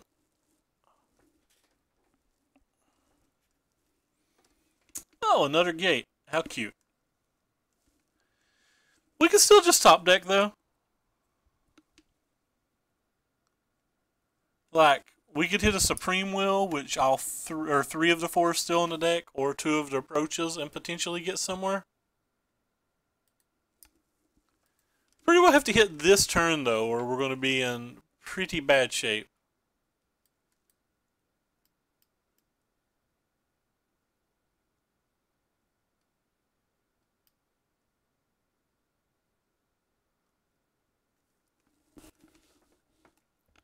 And if this card is just another negate, we don't have any outs.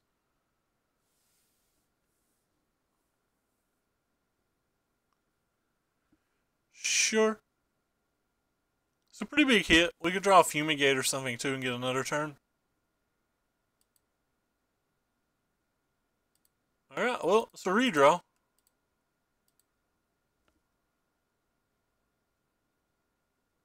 And it's too late now for this to work.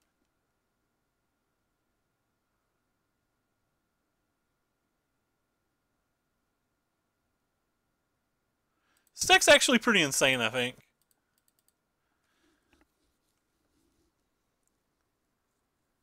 Rip. And we have no out now.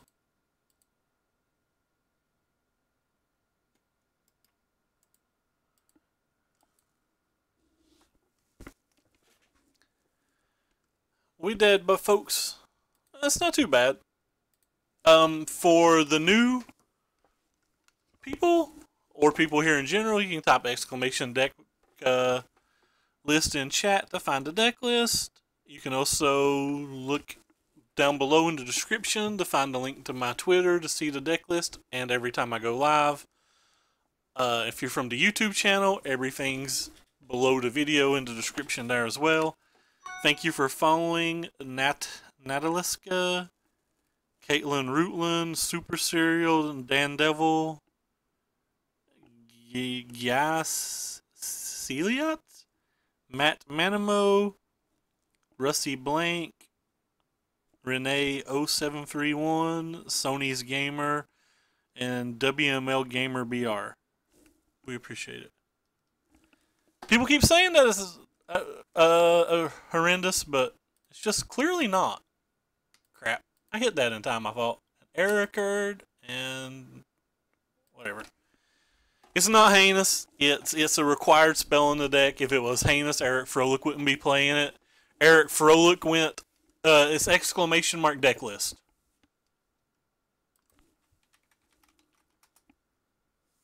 Eric Froelich went 11-4 of the deck, which isn't terrible. It's got a couple of weak spots, that's fine. Paul Rietzel's deck, I didn't like his build at all, and he still went 10-5, which is acceptable. Obviously, it's not great, but like, because they have 3 buys, but you know, that's still 8-4. That's acceptable. He goes 8-4, or he goes 11-4 with about every deck. The meltdowns really are just not heinous. We've tried a number of different spells in their spot, and the meltdowns, I mean, your friend got lucky. This deck absolutely destroys zombies. His deck wasn't misbuilt that badly, I don't think. I shouldn't say misbuilt at all. I agreed with most of the card slots in his deck.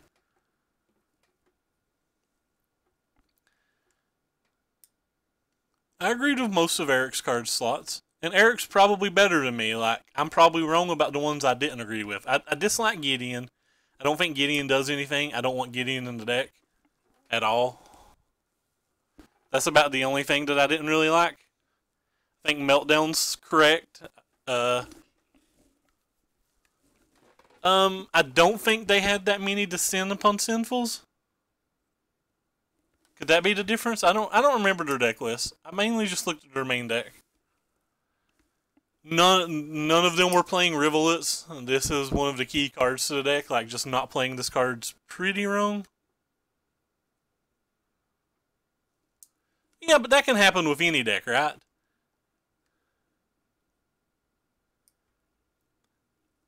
I mean, your cards can be horribly aligned versus any deck, right? You can be playing Temur Energy and draw all of your 5-drops and 4-drops and just get crushed by Mono Red, even though Mono Red's a good match for you. Like, this deck isn't the best deck in the format. I'm not saying it's the best deck in the format, but it's definitely favored versus Black, Green, Zombies, and Temur. And any decks that's favored versus those 3 decks is at least playable. I also believe it to be favored versus Mono Red, but that's a different argument altogether. A lot of people highly disagree with me with the Mono Red statement. How did you do in the Grand Prix?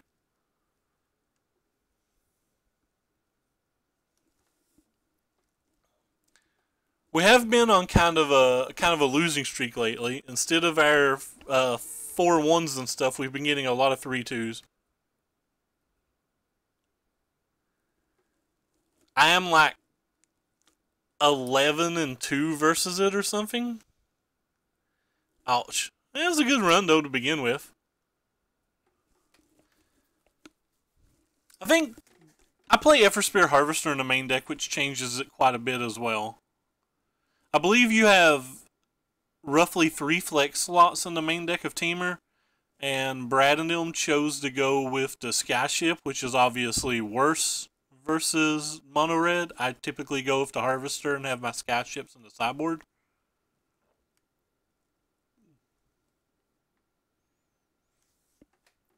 Anyway, I wish this match would go ahead and pop. Have some YouTube comments to get onto. By the way, thank you for subscribing again, Handy Noodle, and thank you for subscribing yesterday, JJ Still. I appreciate it. Makes much smiles on my face. Eee. Supposed to exercise today too.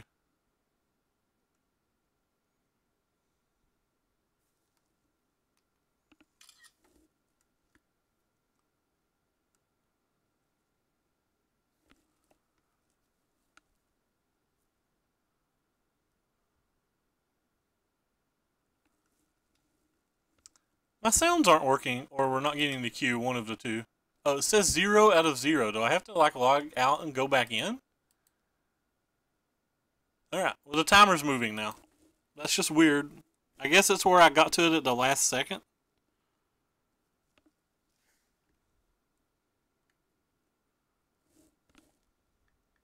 Sorry about that, guys. You would have thought that menu would have went away if it wasn't going to tick down time.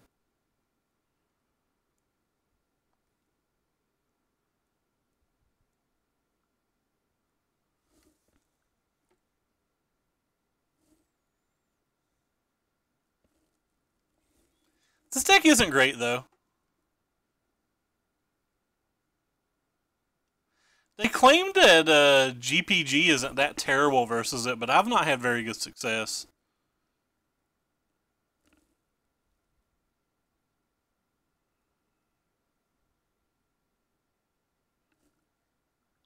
Yeah. Our match has started. It's round 3. Let's see if we can get to Pity Chest.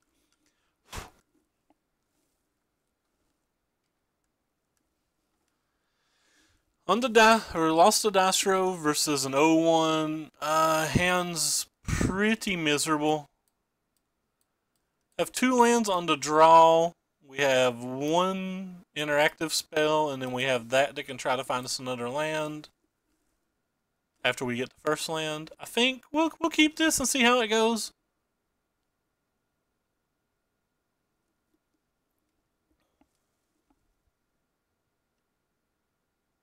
No, you do not. You have to be at least 3-2.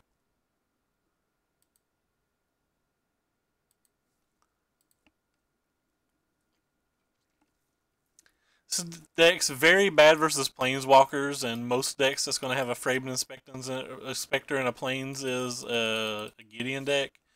Could also be the what do you call it? The Monument deck or the Blue-White Gifts deck. Probably not great versus all of those. You get some of your play points back when you go 2 and 3 or 1 and 2.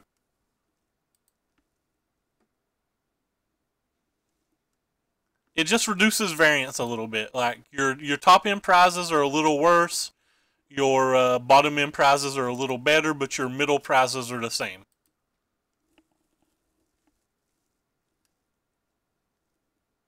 And as you can see, you play versus mostly good decks in the friendly leagues as well, or at least reasonable decks. Not that I'm saying...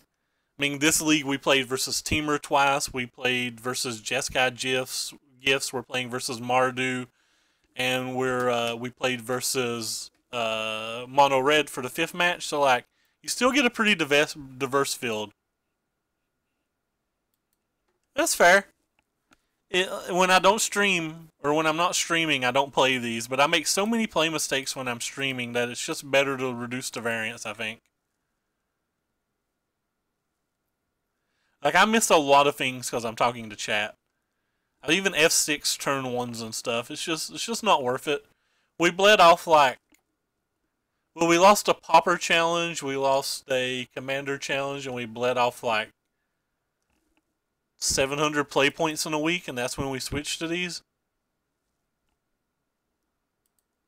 RIP.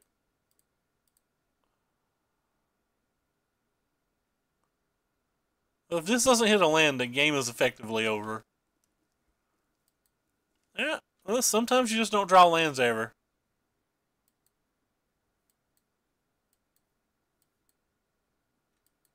I don't think skill matters much in this standard format at all.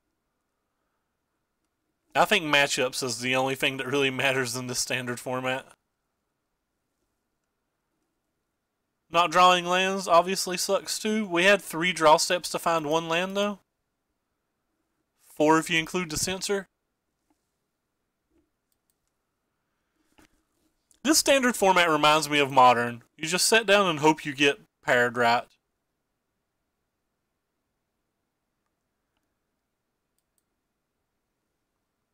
Why are they typing LOL?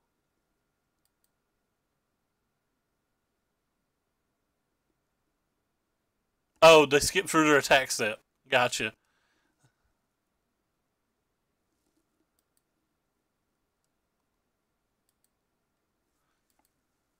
Then you, sir, do things that 9 out of 10 people can't do. 99 out of 10 people can't do. I mean, the best players in the world, or what is considered the best players in the world, claim you just don't. So, I'm not saying that you don't. I'm saying maybe you're better than them. I don't know. But, like, if the Owens and the Brads and them say that those matches are not like that, like, clearly the matchups matter to at least 99% of the player base. You might be the 1% that they don't. I don't know. Not commenting on that.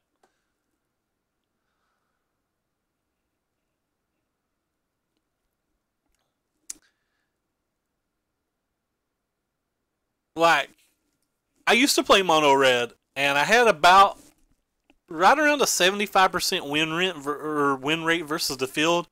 I still beat zombies probably 45% of the time at best. Maybe even 40. So I don't think I played it poorly.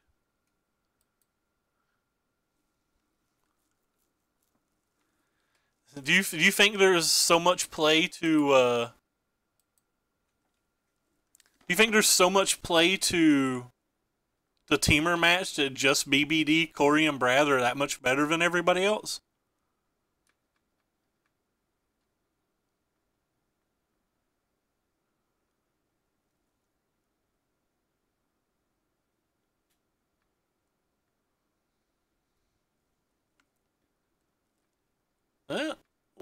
I highly disagree. I think there's play in your mulligan decisions and your sideboarding decisions, but then I think that's about it after that.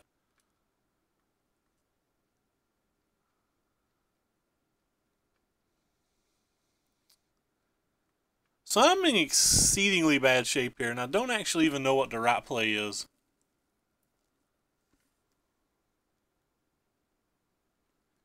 It's probably just cast the,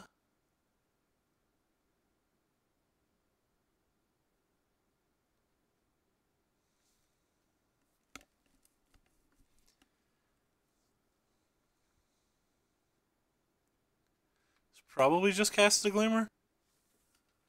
I guess it has to be cast the Glimmer if they're doing it like this.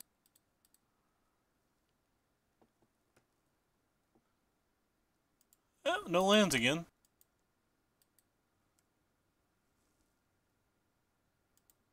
Many times can I click put it on bottom? Well, we hit a land. I think we're just too far behind for this to really matter a lot, though.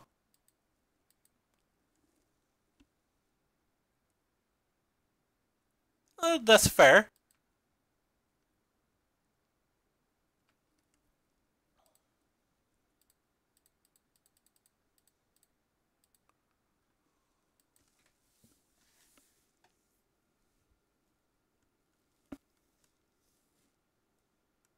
They are insane, but I mean, you're also at a tournament that, like, Owen and Mike Segrist and Paul Rietzel and Eric Froelich and a bunch of these other people are playing, you know? Like, are they really that much better than them? I consider Brad the best standard player in the world, right? But if Brad's the best standard player in the world, how much better is that than the 10th best standard player in the world? You know, if we're rating Brad a 10 out of 10, like the 10th best standard player in the world is probably still like a 8 out of 10, right? Or a 9.8 out of 10, I mean. Like, he's not that much worse, right?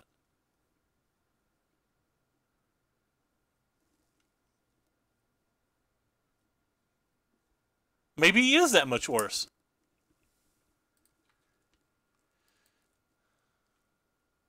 Or maybe the hypothetical one is that much worse. We're not talking about anybody specific. Yeah, I don't know how I'm supposed to win this game. In fact, I'm pretty much just dead. They have to cast like a creature pre-combat for me not to be dead.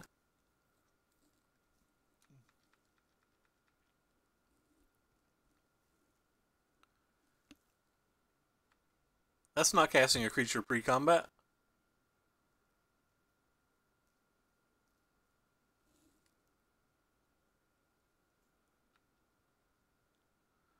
Skill is a bell curve, but what I'm saying is, like, do you think they're that much better than the other people on the top of the curve? I've just not thought. I don't think they're that much better than the other people on top of the curve.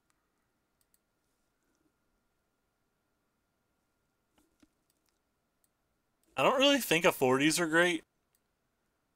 I've never played versus Mardu but once.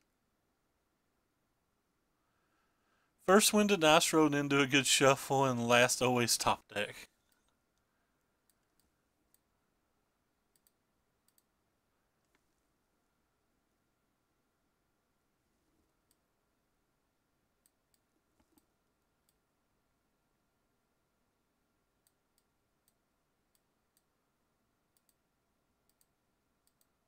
I have no idea how this match actually plays out. Like I said, I've never played it before. Played it one time. I shouldn't say never. And the one time we played it, our opponent just had like non-functional draws. Doesn't seem like a hand that can win, but I'm going to keep it. A little mentally checked out right now. But they did, in your opinion, but in their opinion, those decks were good, right? So, like, their testing or their thought process showed those decks to be good.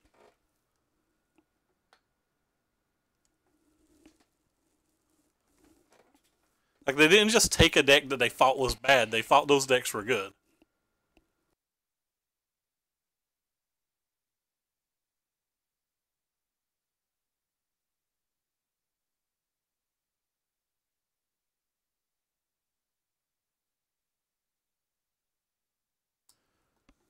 Opponent mulligan to 5.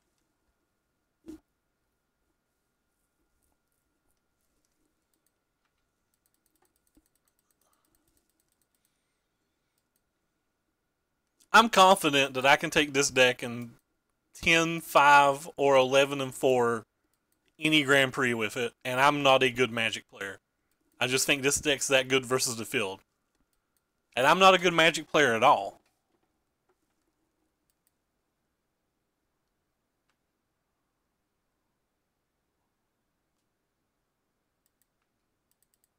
Don't get me wrong, 10-5 and 11-4 is not good, but remember, we're talking about I think I'm an actively average Magic player, and that's a better than average result.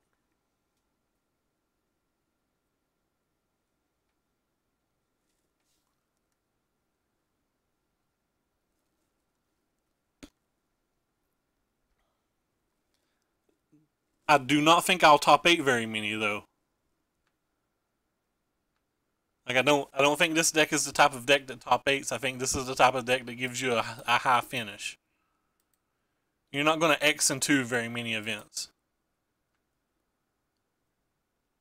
I wouldn't expect you to X and 2 that many events. We'll rephrase.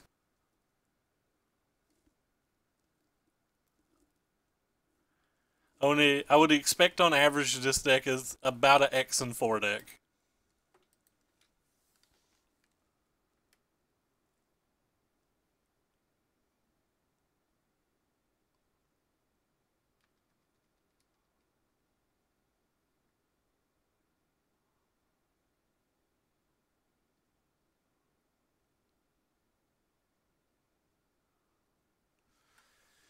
Uh,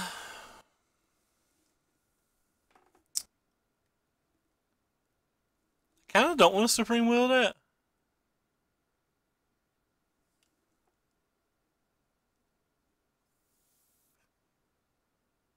If I don't Supreme Will that, what's my plan? Just bless and alliance this and hold Supreme Will? That doesn't seem like anything I'm really interested in.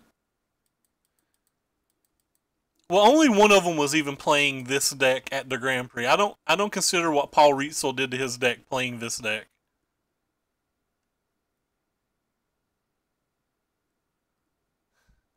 Like Paul Rietzel played a blue-white approach deck, but there's just so many card choices that Paul Rietzel made that make no sense to somebody who's played multiple hundred get matches with this deck.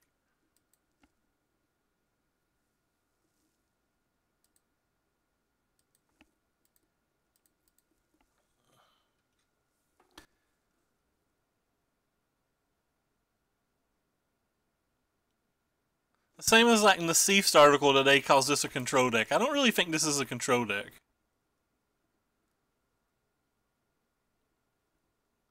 It's gonna be like the 4th round today that we just brick on a land and the game's over. Which is the one negative to this deck.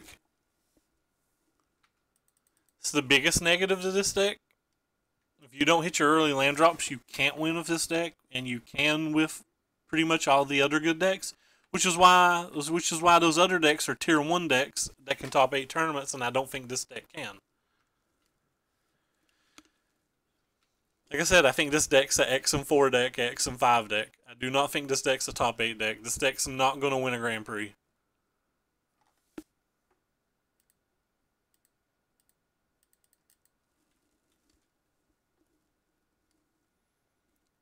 If opponent doesn't play a land here, or doesn't play a land next turn, we're in bad shape.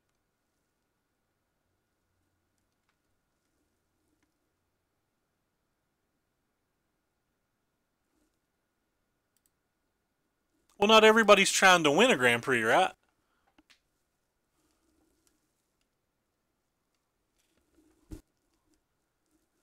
Like, not everybody's trying to win a Grand Prix. If I was trying to win a Grand Prix, I would literally play nothing but mono red or Teamer. I wouldn't. Any other deck would not be playable, and if everybody's playing those two decks, that opens up other options, right? Like I wouldn't even play zombies if I was trying to win a Grand Prix. Uh-oh, boys, we dead. We real dead, friends.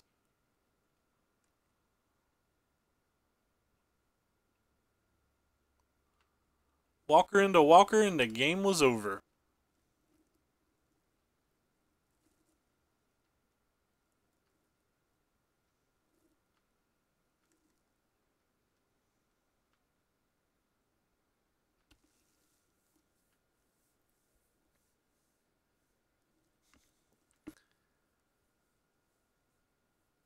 Magic just doesn't work like that.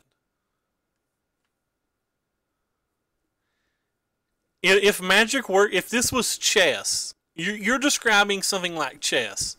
Like, Magic wouldn't be a game if everybody had to play the exact same deck and have good results.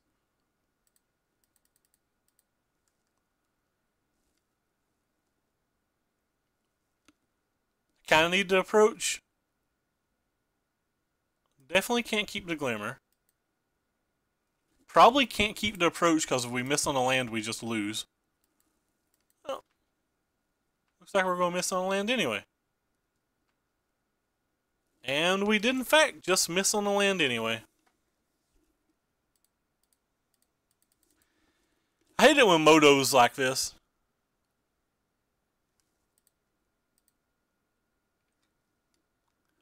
I believe in a Moto setting that I can do as well with this deck as any human can with any of those other options. I just said I think it's bad at a Grand Prix. Grand Prix are completely different. The same as I wouldn't play the same deck at a Pro Tour that I would play at a Star City Games event.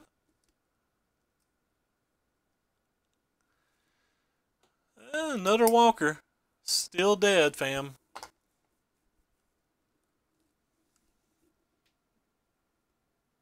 Would have been nice not to miss our land drop.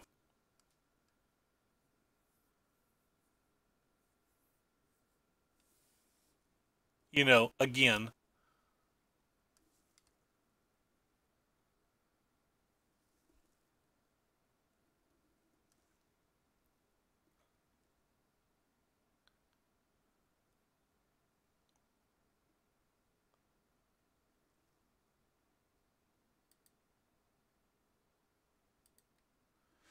Alright, well, we lose. This was 4 rounds out of the 5 that we played today that we just did not draw lands. That happens. It's not that big of a deal. Anyway, let's see who I'll streaming because I'm going to host somebody.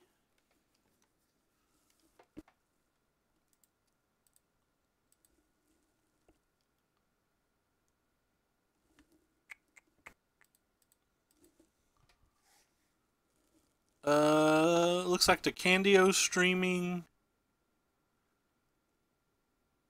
Eric's still streaming. We'll host Eric. Anyway, down below in the Twitter's a link, or sorry, down below in the Twitch is a link to my Twitter. On my Twitter, you can see every time I go live, all the deck lists I play. You can also type !! deck list. On the YouTube, you can look in the description. Also, this deck's cheap. Like, I'm not spending $100 on some Chandras. That's another thing, too. Like, budget matters a lot in Magic, right? Like, Chandras are like $45 right now. I'm not going to buy 3 or 4 of them to play Mono Red. I'm not going to buy 2 of them to play Teamer. I don't think the card's worth that. And this deck still wins 70-some% for me. There's very few people that win 70-some% with particular decks. Or not very few people, but I doubt there's many people that win much more than 70% versus the field with Mono Red, or much more versus the field with Teamer than 70%. So, like, I'm pretty happy with this deck's results. Anyway, I'm going to log off. We're going to host Eric. I think it's Conan Hawk, right? I don't remember. I guess I'll look. Yeah, it's Conan Hawk. Anyway, take care, everybody. Thanks for the subs. Thanks for the new follows. And hopefully we'll have alerts set up by Monday. Anyway, take care, everybody.